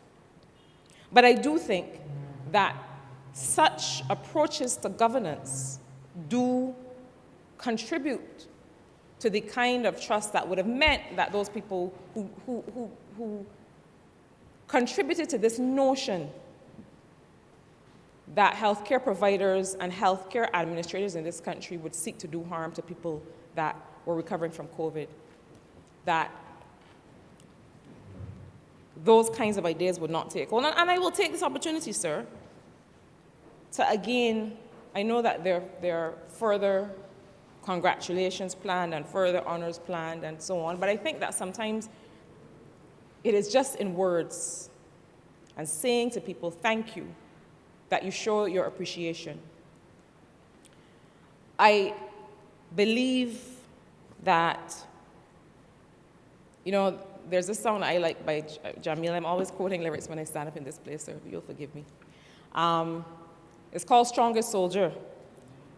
And he says, the strongest soldier gets the hardest fight. And when I think of the former Minister of Health, that's the song that comes to mind. Because he has proven himself in more ways than one, both literally and figuratively, to have been among one of the strongest soldiers among us that had a very difficult fight in responding to COVID. And so I take this opportunity again to publicly salute him and to publicly salute the team that was able to stand shoulder to shoulder with him and work with him through that. And some of them will be honored this week. But in particular, the former board of the Queen Elizabeth Hospital, that I believe could never have imagined that they would have to not just deal with the business of the hospital, but also standing up all of the isolation and quarantine facilities at that time. I dare say they were called upon to do more than we would normally think or believe that a board would have to do. And at the same time, being able to begin the process of transformation of the Queen Elizabeth Hospital by standing up the 24-hour clinics, as well as a new accident and emergency department. And I hope I am not speaking out of turn, although I have been known to.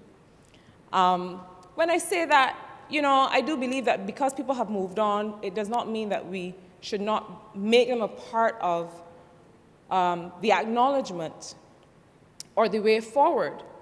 And I do know there was not a formal opening of that expanded accident and emergency department, which every day, in fact, had to be dynamic and nimble and switch up how they were treating COVID as they treated other emergencies coming to the A&E department in an expanded environment. I know that it hasn't been officially opened. I don't know if there's any intent to officially open it, but I would not mind, as the Member of Parliament opposite that fine institution, attending a ceremony in which the Honourable former Minister was invited to come back and to formally open up that accident and emergency department alongside his current, the current minister, who is now benefiting from some of the tremendous work that his colleague did in that place. I think that these kinds of gestures, beyond standing on ceremony and standing on the official ways that these things tend to be done, these kinds of gestures go a long way to really put your money where your mouth is and show, not just say, but show that you appreciate a person's contribution. And this is not at all to take anything away from the current Minister of Health and the extent to which he has hit the ground running, and I understand is making quite the impression already in a very short space of time. But I do believe that legacy matters, and the legacy of that place is one that I think matters very much to Barbadians. So, sir, I have sought to use this opportunity to speak, not in academic terms, I hope, but to speak to something that I think is missing in our arsenal of public financial management. We need to be able to make visible the assets that we have. We need to be able to use them, govern them, manage them, to make money for regular Barbadians, to bring value to their lives. And the longer we sleep on that, is the longer we go without getting the full benefit of those things which our ancestors helped to create. And so I support this resolution insofar as I expect to see further information on exactly what the nature of this investment will look like and what it will bring to the people of Barbados. I have full confidence in the university to be able to agree with stakeholders, agree with the Ministry of Education and the government of Barbados on what that should look like, how it should be managed. But beyond that, I would like to see this approach brought to all of the assets in this country that they are valued, that they are put on balance sheet where possible, that they are shown to the people, that they are shown to the international world. This is what Barbados has going for it. We are not simply a high debt jurisdiction. We are causing those things that we own, those assets that we have, physical and otherwise, to work for us and to work for our people. And with those few words, sir, I commend this resolution. Honourable Member for St. Philip West. Thank you, Mr. Speaker. No, I rise to support this resolution, sir, because I know that it will contribute to the sustainability as well as to the financial independence of the University of the West Indies. And these matter at this time to us. I remember over the last few weeks sitting in the meetings where we as a region, a Caribbean region, we looked at what were the priorities for the University of the West Indies and how we were going to contribute in terms of funding.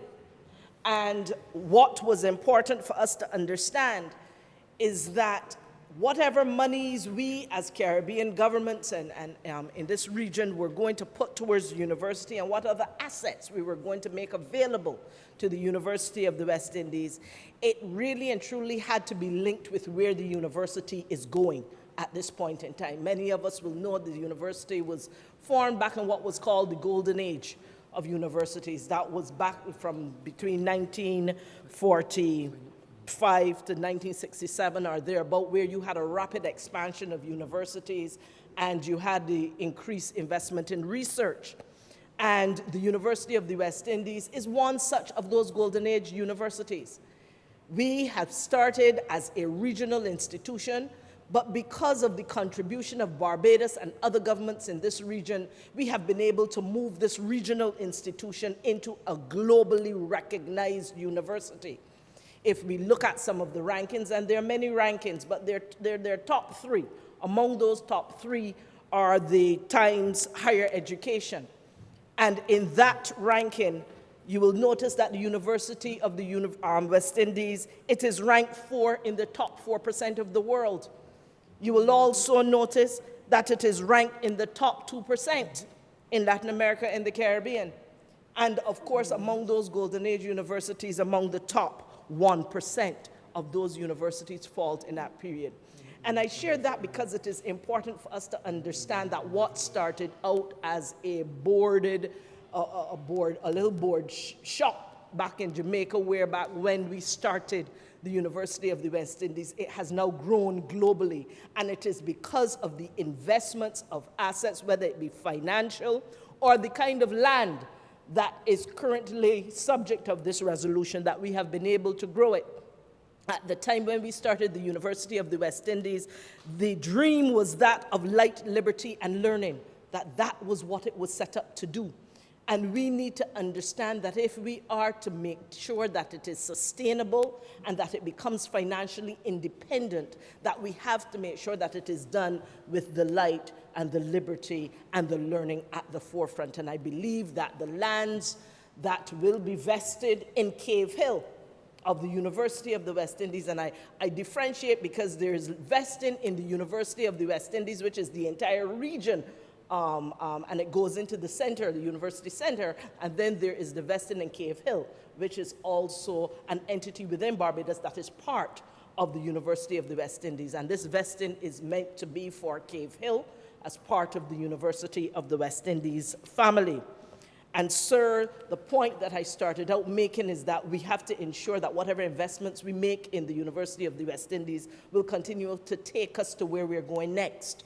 And the University of the West Indies has made it very clear that where it wants to go is towards what it is calling a revenue revolution, where it is moving from its dependence on government for the most part for financing, and it wants to take the institution over the next several years to a place where it can become more revenue generating and more self-sufficient and financially independent. The vesting of this land contributes to that greater strategic vision for the University of the West Indies.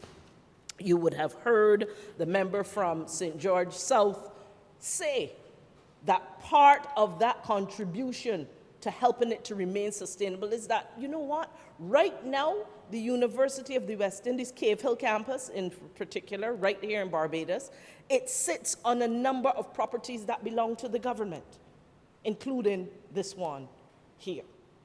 Now, once they're sitting on government land, not that government would ever do it, but government can always say, well, get off our land. Not that this Barbados Labour Party government will ever do so, because we are committed to education in a significant way, and that commitment continues. But in the, pardon me? But in the vesting of this land in Cave Hill, it ensures that this land becomes part of their asset base.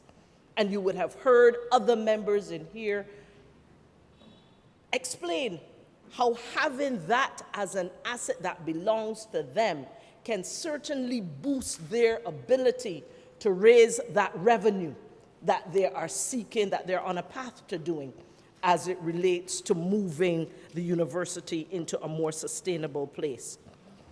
In addition to being able to be more financially sustainable, a key strategic effort that is being made by the University of the West Indies is to monetize its ideas. Monetizing its ideas means making money from the things that the university produces, from the knowledge that it produces, from the products that it produces, from the research that it does, so that research doesn't just sit and become dusted paper on shelves, but it really and truly becomes the kind of work that can be put to use for the people of the region, and also to be applied to global issues and to solve global problems. The effort is that we look for the major areas of growth and expansion for the university, and the university is well advanced in its effort to identify what these specific areas are, and then to be able to exploit these areas to be able to generate more revenue for the university that will then enable it to do more for the people of the region, as well as to better position itself in the globe. And so the monetizing of ideas is another second part of that strategic vision that this vesting of land will help to expand, to support at this time. Thirdly, it's the internationalization of the university. It has a big, long word. Basically, it is making the university more international.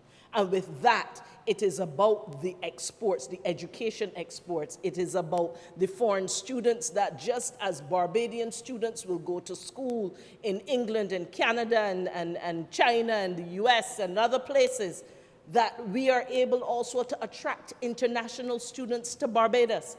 And part of that internationalization gives us access to the cultures of the world. It helps to broaden our world's view. It helps to expand our thinking. It helps us to be able to advance the whole effort we're making towards second language. There are many benefits of us seeking to internationalize the University of the West Indies that will redound to the benefit of the Caribbean region and, in truth, improve our footprint globally.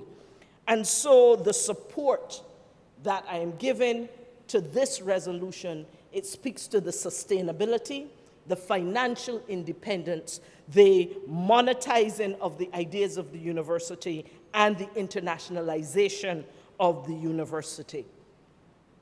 These are all strategic goals within the University of the West Indies that will be justly served by this.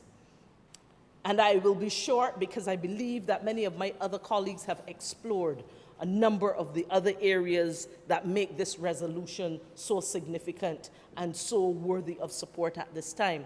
But I cannot close without saying that this Barbados Labour Party government and this administration, this and the next, has continued to demonstrate that by providing opportunity to more persons, to more of our young people, to more of our older persons as well, to be able to get an education, we are indeed on the rise again in terms of meeting our objective of ensuring that we have at least one university graduate in each household that is contributing and living a viable life and financing their families in a meaningful way.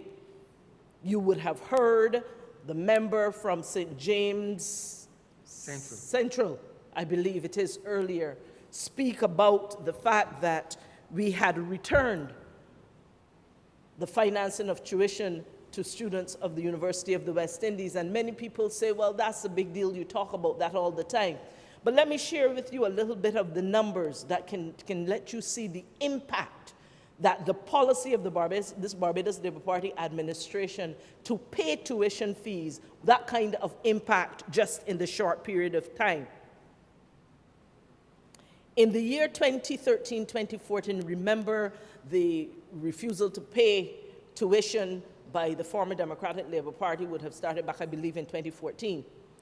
In that 2013 to 2014 year, sir, the University of the West Indies, certainly here, we had 8,634 students here in Barbados.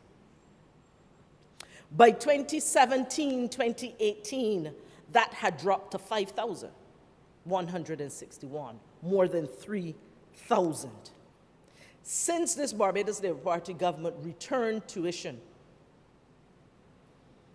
the payment of tuition to the University of the West Indies for our students, we now in 2021, 2022, have moved that number back up to 6,735. And it is anticipated that if we continue on our current level of intake, 2022, 2023 will indeed be a much bigger year. This is what this University of the West Indies is, why it is so deserving of the support of the people of Barbados, why it is so deserving of the investment of land that is a part of this resolution. Because we are expanding, we are opening that gateway, we are opening opportunity for more people to be able to use education to empower them. It is an opportunity for us then to deliberately partner as a government, where we say we are not just giving money, but we are prepared to partner in a special vehicle, special purpose vehicle at a 25%, 75%, saying that we are vested in education. It is not just something we contribute to financially, but it is something in which we intend to stay vested and invested on behalf of the people of Barbados. And it is with these few words, Mr. Speaker, that I lend my full support to this resolution for the vesting of lands in St. Joseph. Honourable Member for St. Philip North.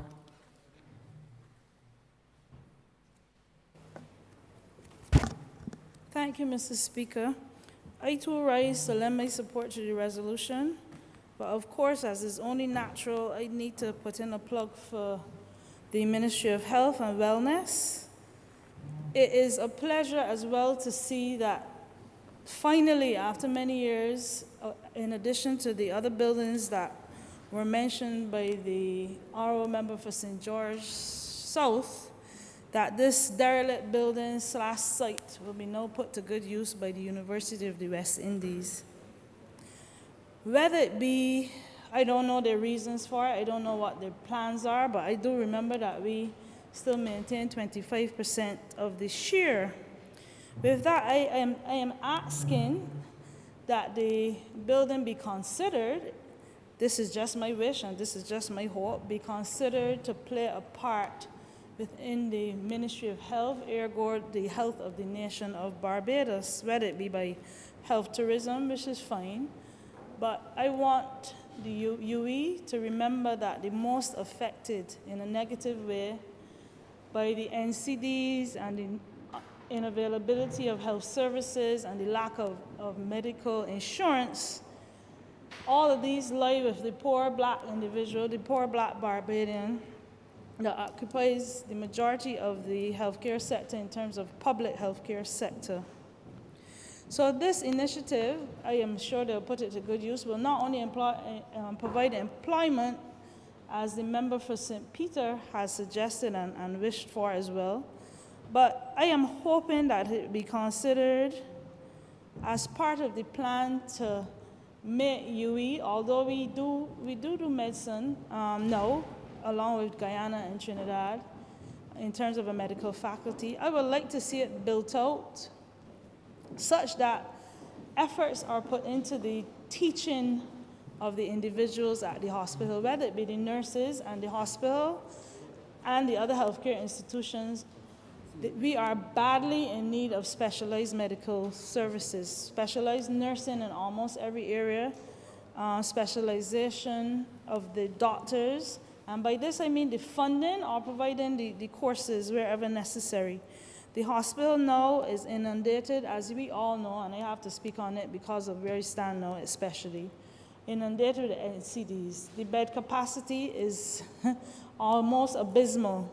I would like to see the UE in this effort do something to aid this with respect to health. Whether it be by putting funding into the hospital, whether it be by lending extra beds to the hospital, whether it be by supporting initiatives that we already have. I know the Chronic Disease Research Center is part of UE, and it has been, I don't want to use the word dormant, but information coming out of it, largely because of COVID, was a bit lacking. I want to see efforts like this increased. I want to see internship posts expanded. For several years, I believe, maybe after my time, for several years, the placement of interns within the island of Barbados has been always on the strain. We were having to apply to other jurisdictions, Bahamas, Trinidad, Jamaica, for placement with respect to internship. The number of medical students we are seeing, and I assume it's in almost every area outside of medicine, but we are seeing, to some extent, a lack of experience. One reason being the numbers of medical students and interns are large. So where we would like to put the education properly, because of the numbers, it is hard. Let me put it a different way. When I was there, we had maybe 2 medical students per bed on rounds. Now you can get excess of 7, 8. So obviously learning in those areas would be affected. I would like to see UE bringing out courses or lending to the funding of courses for laboratory technicians. This is an area that's badly needed. Laboratory technicians, engineering technicians, all of these areas need help. I remember my first hip replacement I witnessed in the theaters of the St. Joseph Hospital at the time.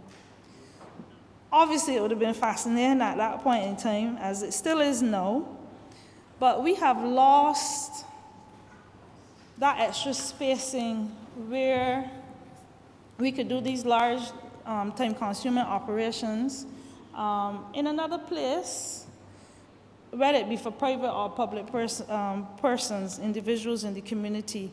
These are the things I would like to see, whether it be building out a hospital there. If not, whatever is put there, some of it be put into the realm of healthcare in Barbados, if not only for tradition.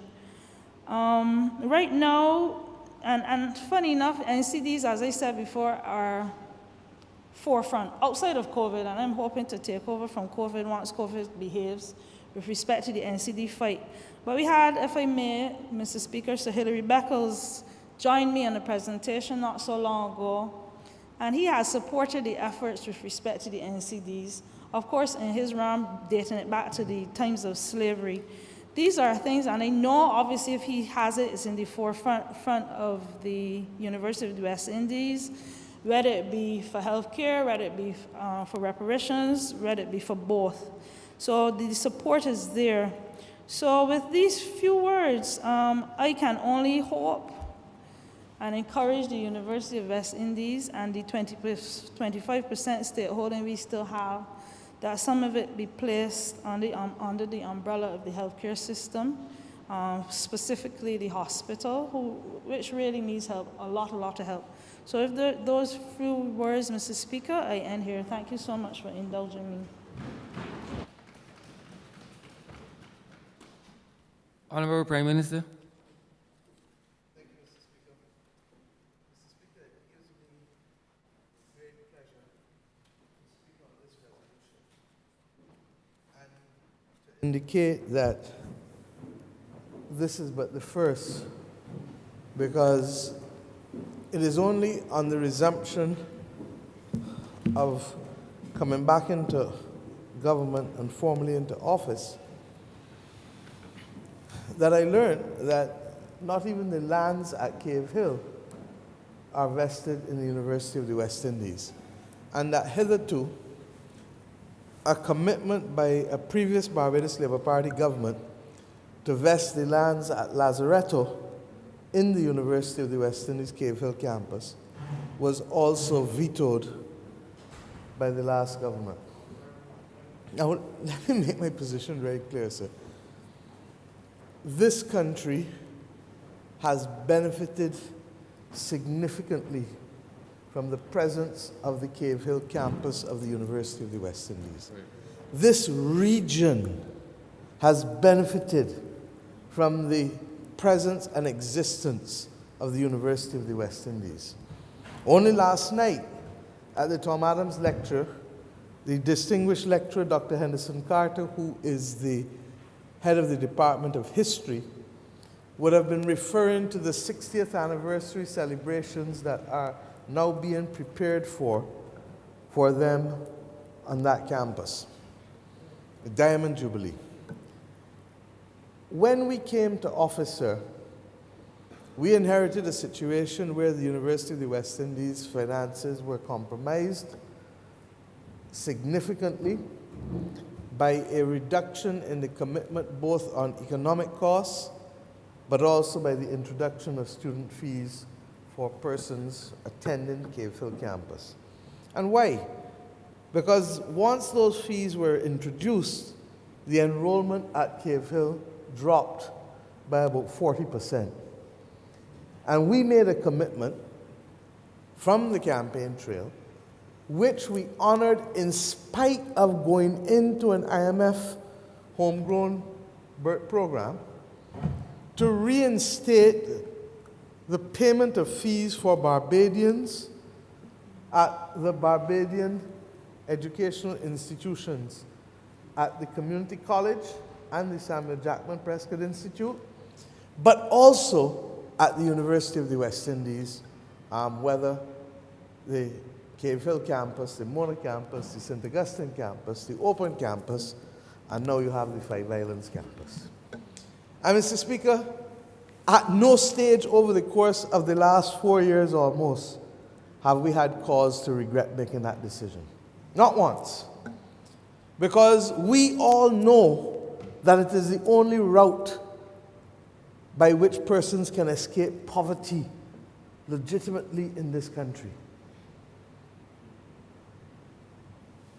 Or one of the only routes, I should say, because there's the vocational route as well.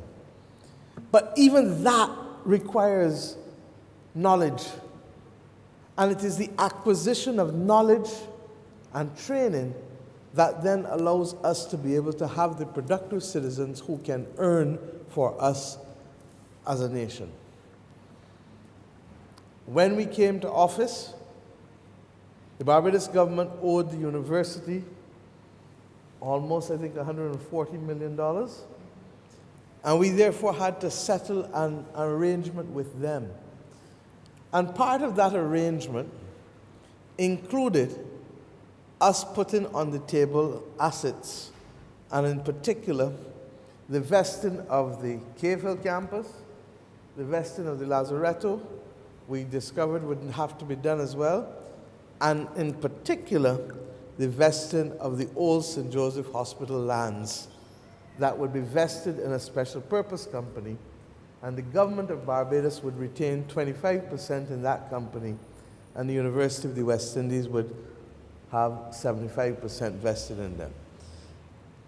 Very recently, I have been in discussion with them to see how we can work collectively to be able to encourage a medical tourism investment that will allow the university to be able to ensure that its students going into the medical faculty are in a position to be assured of access to internships. And this is a major problem. This was a problem when I was Minister of Education in 1994. We've had some years when we were able to resolve it seamlessly, and other years where it became a huge bugbear. But I feel that morally, if a person is going to go and study medicine, they ought to be assured of the ability to complete their training such that they can practice medicine rather than being left in a lurch with respect to where they will do their internships. Now, Mr. Speaker, therefore, it is a matter then for us regionally, not just domestically, to see how we can expand the number of internship places available based not purely on the provision of medical services to our domestic population, but including the provision of medical services to a global population, but in our countries in the region. And why do I feel as strongly as I do on this? This country, Mr. Speaker, has had a reputation for medical tourism before it knew what medical tourism was. And you only need to look at why George Washington left the United States of America to come to Barbados. He came to Barbados for his brother to be able to recuperate from the respiratory problems that he was having. This is a country that constructed a psychiatric hospital in the 19th century.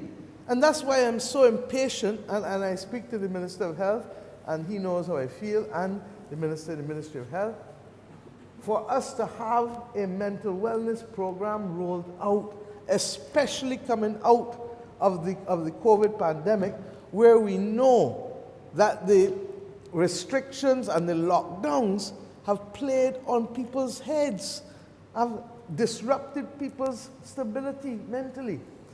And I feel that in this country that has distinguished itself in the provision of public health services and the settlement of public health policy, we have been the ones who have exported the great public health advisors of the 20th century in the Caribbean.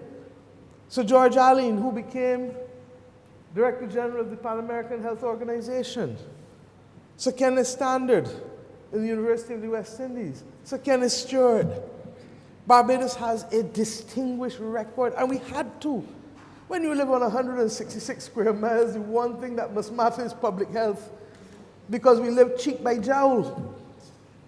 But in addition to public health, the provision of medical tourism can range the entire gamut of services, and in my view, we have now to be serious about going about it. We built a hospital at Harrison's Point in 4 weeks. In 4 weeks. And it tells us what we can do if we put our mind to it. Now, I want to speak to that because in 1995, the current Minister for Education was the director of the Youth Entrepreneur Scheme and used to attend a weekly management meeting, so she will recall. We moved the Barbados Youth Service to Harrison's Point. It lasted there for a few years, and after I left, whatever reasons were taken, they were moved from there. No problem, except the buildings became derelict. And all the money the government of Barbados had invested went into Maxwell Pond. The youngsters may not know what Maxwell Pond is. Went into the earth. As Attorney General and Minister of Home Affairs, in 2005, when the prison burnt, I remember going to St. Lucie with Major Banks and others, and the then commissioner. And we went to the old plant of Atlantic Manufacturing, which was obliquely opposite St. Lucie Parish Church. I'll never forget it, because when we were there is when we learned about the death of one of the persons in the prison, because that was the day after the fire had happened. We settled, and we agreed that it was perfect for conversion and that we would have to add on to it as we went along.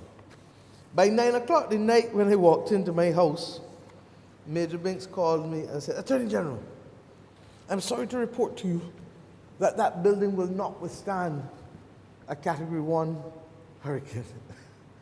I said, "Major Binks, we didn't tell him at all. If it's not going to withstand a Category 1 hurricane, we are now in the month, I think it was the end of April. How am I going to tell Parliament and the taxpayers that we're going to fix up a building that may not withstand a Category 1 hurricane and may not be standing by the end of the hurricane season?" I said, "Please inform the Commissioner of Police and the Chief of Staff. It is now 9:25.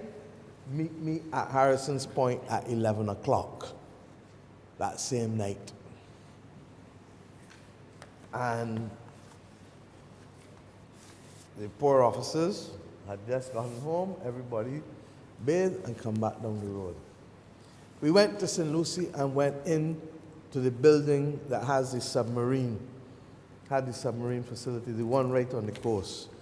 The building, I swear, had not been opened up for years. And when the rats started to move, I will not say which men started to move too.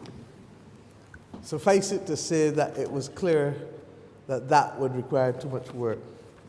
When we were going back up the hill, however, we came across these other buildings and we stopped the cars. We had no measuring tape, and I said to the then Commissioner and Chief of Staff, I said, "Look, both of you look as though you got feet that we can, once we pace this out, we can get a rough thing." And we sat there in the cars and did the back of envelope numbers. There was a huge generator, bigger than the clerk's table, and about as tall as 4 foot high, that had not been moved for decades. And we indicated that by the next evening we needed to move that and to see what could happen. Within 8 days of being there, we moved prisoners from Glenderry. It wasn't Glenderry, sorry, it was the building in St. Philip, the BIDC building in St. Philip, and brought them down there with the exception of the prisoners who were on death row, who went to District E police station at Speightstown. You will recall, sir. I say this to make the point that Barbados housed a prison on that site for just under 18 months. I was the most shocked person when I went with the Attorney General at the end of February. The member for St. Peter, the Honourable member for St. Peter would know it was the evening that we were opening and renaming your predecessor's highway, KNR Husbands, the Honourable KNR Husbands, Doc Husbands as he was affectionately known. And I said to the AG, before it gets dark, let us go to Harrison's Point, because in my mind, I believe that this can be the location for us to put a dedicated facility so that we do not bring COVID into the hospital easily or at all, and that we need to have a separate place in order to do that. When we got there, 15-foot high bush, every wire removed, every conduit removed, every window and door removed. Now, why am I giving you this discussion in the middle of this resolution? Because, Mr. Speaker, this government and any future government must not allow that facility, which has now been used 3 times in the last 30 years, to fall into a state of dilapidation again. And therefore, what must be done, in my view, is a strategic partnership either with other local and international private sector players to maintain Harrison's Point as a site for medical tourism as we go forward, even as we get out of the management of the COVID-19 pandemic. This government initially spent, how much was it, Marsh? I can't remember. It was what? The EIB loan. It was Yeah, but we haven't done. The EIB has lent us money up to a maximum of 60 million. And the current minister is now working to be able to have other aspects, because we've said we're not paying for any consumables out of that loan.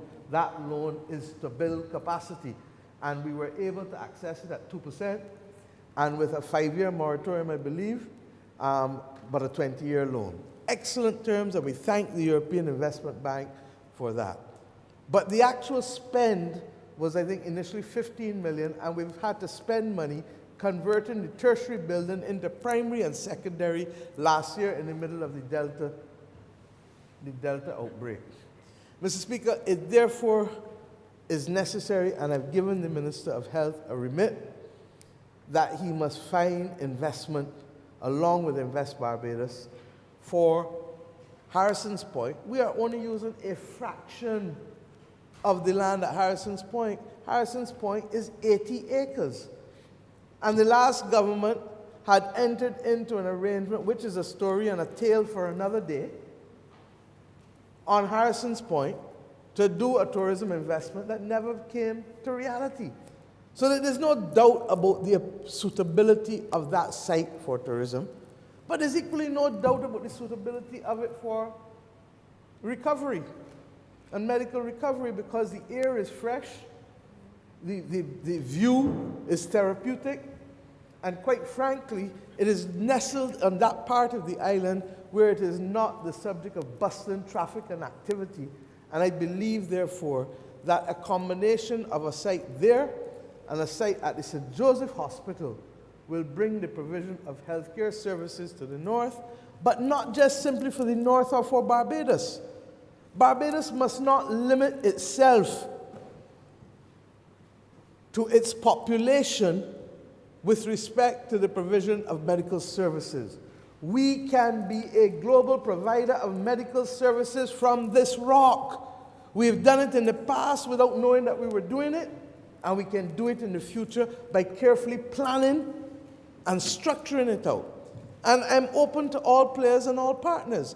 And if there is, for example, a determination that the University of the West Indies through this SPV may want to partner with those who ultimately go in at Harrison's Point too, so that you have a facility that is capable of servicing an international market and providing medical services at a fraction of the cost that you would otherwise access them in the developed world, then this is our business and we must go for it. And Mr. Speaker, this step this morning is a statement of confidence and courage in our ability as a nation to carry our country to become a premier destination for the supply of medical services globally. We have too many people who have studied medicine. We perhaps need more people who have studied business. But we have too many people who have studied medicine. And we need to have an entrepreneurial spirit, Mr. Speaker, in order to be able to convert these into assets that will earn exponentially for this country and provide jobs for the people, particularly of Barbados. And Mr. Speaker, I say the member for St. Michael North, the honourable member for St. Michael North, under the BIDC, they went out on a tender, and I hope that it will be issued soon, if it hasn't been, for the award of a consultancy service to help reposition this country to go into the life sciences industries. We cannot have 6,000 people studying science at Cave Hill campus, and the only opportunity available to them is teaching. Teaching is a noble profession, and at some point in my life I think I can end up teaching too. But my point is that it cannot be the only option, and we need to be able to be developing labs, developing industrial projects where we can utilize. Up to last night, the gentleman, Dr. Carter, spoke about his daughter who is a microbiologist. And a lot of them are having hell finding work in this country.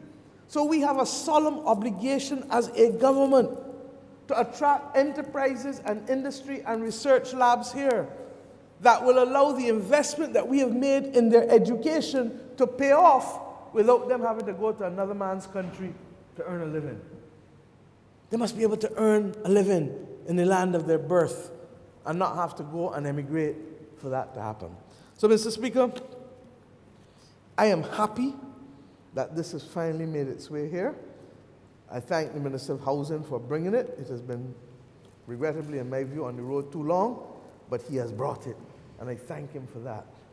Secondly, I want to say that as this government identifies the possibilities for the future, I have one major passion project that I have broken down into 4 divisions, and I think you all have heard me speak about it sufficiently. One is the establishment of, one of the 4 parts is the establishment of the memorial at Newton Plantation, with a memorial to the 570 plus slaves that were buried there, and that we are using the opportunity to take the fact that we have the 2nd largest transatlantic slave records, I'm told, for this part of the world and the Western world, and build a genealogical research center there that will allow people to come from all over the world and to know more about their lineage. Many people would never have known. For example, you watch movies and you see Gwyneth Paltrow. I would never have known that Gwyneth Paltrow's lineage comes out of Barbados if Henry Louis Gates did not do his special program that he does on people's ancestry on PBS, Public Broadcasting Service. But we also need a museum ensuring that slavery or forced migration does not become a part of the language of this hemisphere or this world again. And Barbados is the place where racism in its modern form was forged in the 17th century. This is the parliament, I've said it too often in the last week with the congressional visits. Regrettably, this is the parliament that passed the 1661 slave code, and we have to continue to pay penance for it, because that was the code that informed other slave codes directly and indirectly in the Americas. Secondly, the establishment of a spiritual university at Codrington College. Why? Because this world needs to know how people of different religions and faiths can live together, and I'm not only talking about the Abrahamic faiths. And there's some who attack me, but regrettably, we are not all of the same faith. The truth is that we are not all of the same gender, we're not all of the same race, we are not all of the same anything. And we have to learn to live with each other on this planet called Earth. And I've already met with the Archbishop of the West Indies, and the principal at Codrington College is taking a very, very keen interest in making this happen. As you know, he would have led also to the representatives of the Abrahamic faiths walking in town together collectively 2 years ago in a spirit of partnership and cooperation. We feel that Barbados can set that example for the rest of the world, but at the same time, it becomes a niche form of tourism by bringing people here to reflect. Codrington College is one of the oldest theological seminaries, if not the oldest in the Americas. And we are the home to the oldest synagogue in the Americas, right here in Bridgetown. The third project, Mr. Speaker, and these are not necessarily to be funded by the consolidated fund, because we're going to raise fundraising efforts internationally to be able to help Barbados be the beneficiary of these types of projects, which will all lead to greater numbers of visitors and a greater product for persons to engage in once they land here. The third one, Mr. Speaker, and ironically, once again, we have representatives from Bollywood with us this whole week, looking to sign a memorandum of understanding so that Barbados can be a site for on-location film shooting, while at the same time, the development of an indigenous film industry. And we have said in our manifesto that we must repurpose old buildings for new things. And therefore, the old sugar factories and the old sugar plantations ought to be repurposed into the sound stages where necessary for us to be able to ensure that we can allow people to tell their stories, but we will build the skills to tell our stories as well through the development of an indigenous film industry. We have just finished hosting a team of people from Outer Banks, I think is the Netflix series. This is the second series that they've done here, and we want to be able to bring more people to this country with respect to that. And the fourth limb of those passion projects is the University of the West Indies' role in helping to settle policy for small island developing states. I would glibly call it a school of public policy. Sir Hilary and others are now crafting it in the context of a school for international justice for small island developing states and others. And why? Because whether it is climate justice, economic justice, social justice, the bottom line is that small island developing states in this current world order are left in the same place that they were before the establishment of the United Nations and when the imperial order still existed. And that while there has been the appearance of, well, there's more than the appearance, there has been progress.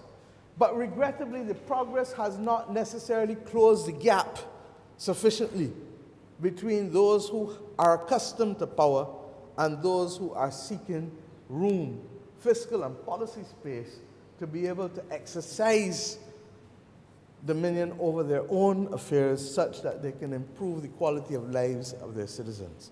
We feel that the University of the West Indies has a credible and legitimate role to play in this respect, and to that extent, therefore, the governments of the region and the government of Barbados in particular must work hand in hand with UWI Cave Hill campus to ensure that we can be that place where people from across the world can come and reflect, learn, study, teach on matters pertaining to social justice, economic justice, climate justice, with respect in particular to small island developing states.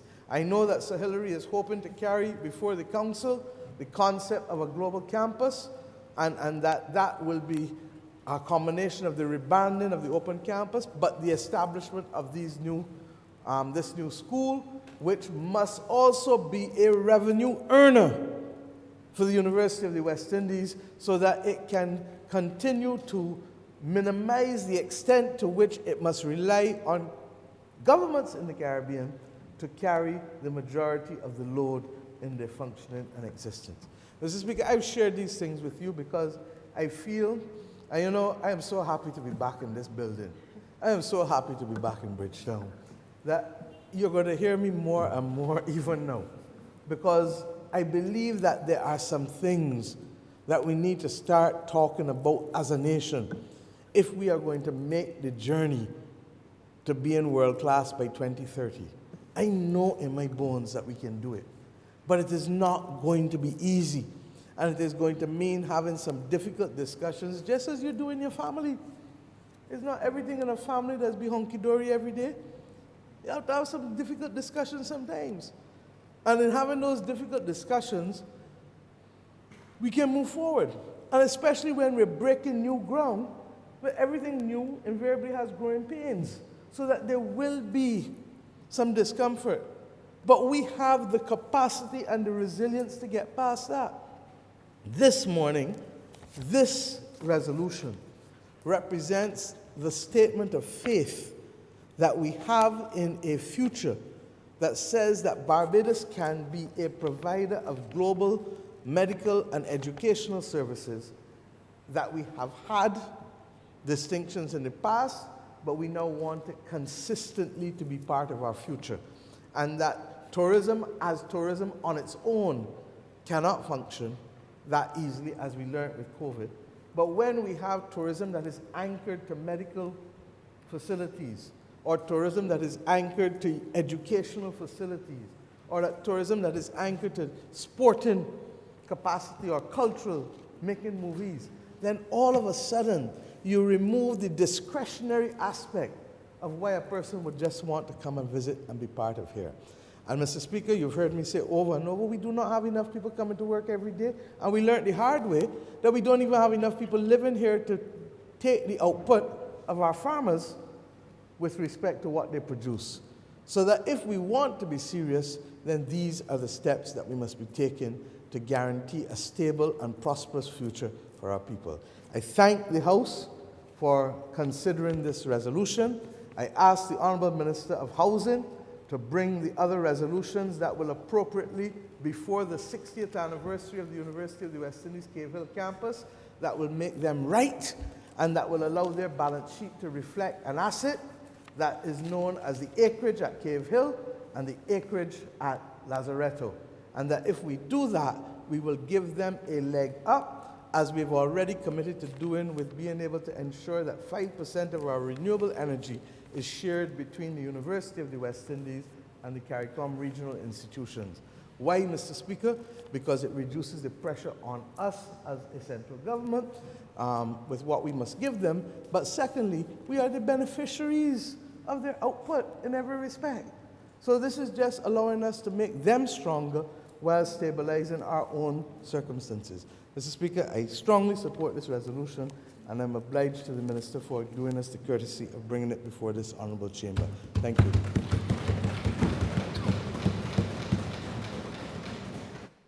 Honourable Member for St. George South. Thank you, Mr. Speaker. First, let me thank the Prime Minister. I don't want to use the phrase putting the icing on the cake, because this resolution started with the Prime Minister's vision with respect to building out the tertiary institution at the University of the West Indies. And as she said in her wrap-up, to give Barbados the opportunity to be seen as one of the world's leading global medical training institutions, that is UWI, utilizing the assets that we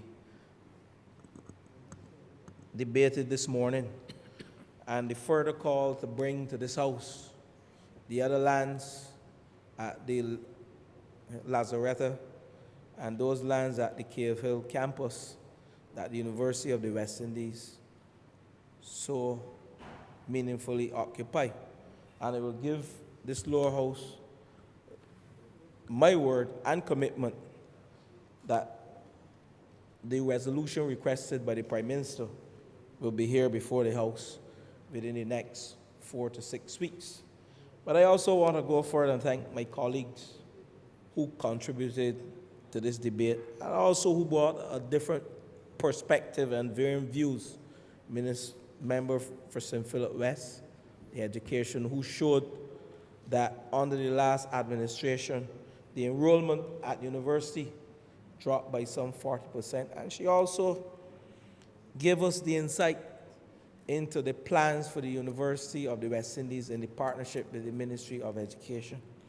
The member for St. James Central, I want to thank him, who looked together with the key asset of government and the specific and the broad framework to be determined, and the whole need to build out entrepreneurship and the drive for young people to utilize the skills and the institutions, not just to have degrees, but to create wealth among working class people. The member for St. Michael's South Central, Sovereign Wealth Fund and the Public Wealth Fund, the utilization and the management of our assets, and also the utilization of the derelict properties, and to have that register before Parliament and to see how best we can monetize that register. I want to thank her as well. The member for St. Peter, who brought the holistic view, the view not only the value that the university has brought to this country, but the decentralization of the university and the asset to benefit people within rural and urban Barbados, and I want to thank him. Mr. Speaker, you know, this debate, while it was a vesting of lands, it spoke to several developmental trusts within that institution, the University of the West Indies, and it spoke to, Mr. Speaker, and members of this Lord Chamber, with the whole need to allow the University of the West Indies to become more independent and self-sufficient, and creating a balance sheet that they can utilize the asset to monetize and to take the strain off for government resources. There's much more, Mr. Speaker, I can add.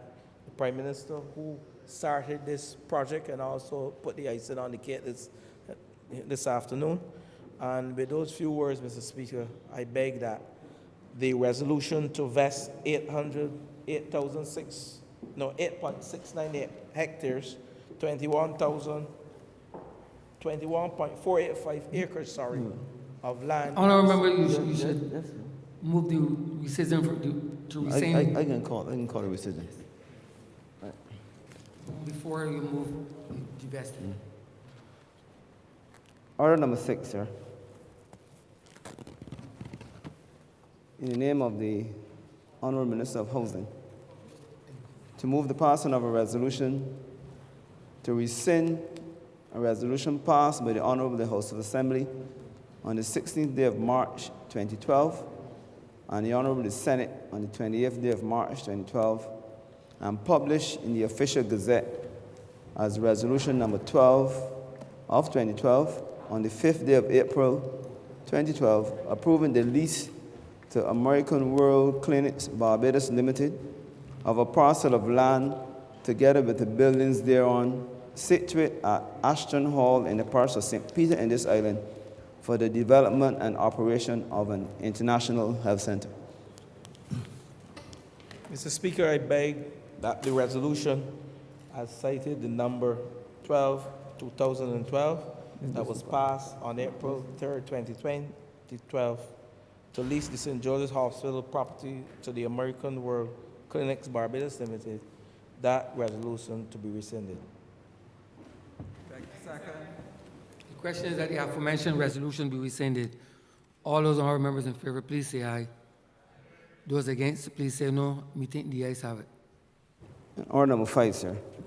In the name of the Honourable Minister of Housing, to move the passing of a resolution to approve, in accordance with Section 5 of the Crown Lands Vesting and Disposal Act, Chapter 225, the vesting in a commercial special vehicle in which the government of Barbados will hold 25% of the shares and the University of the West Indies at Cape Phil will hold the remaining 75% of the parcel of land, the property of the state, formerly known as St. Joseph Hospital, situate at Ashton Hall in the parish of St. Peter in this island, for the purpose of a joint venture between the government and the University of the West Indies.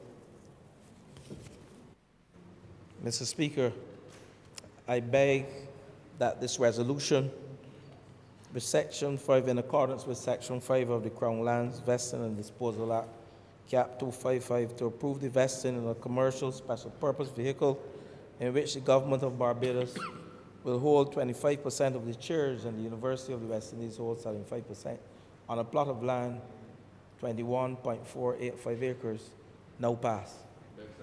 Questions that the aforementioned resolution do not pass. All those honourable members in favour, please say aye. Those against, please say no. We think the ayes have it. This resolution stands passed.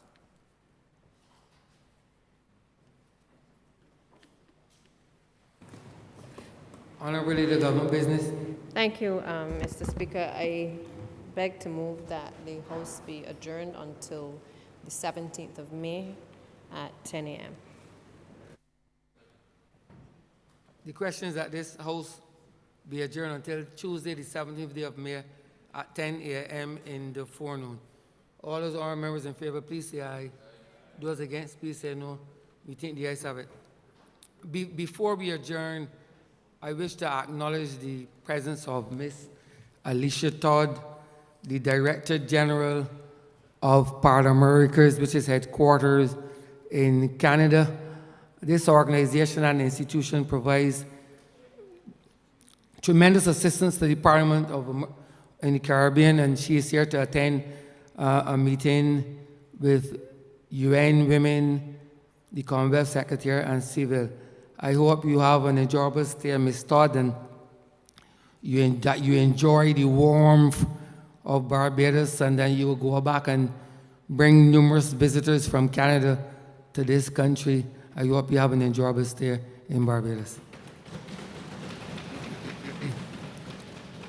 This honourable chamber stands adjourned.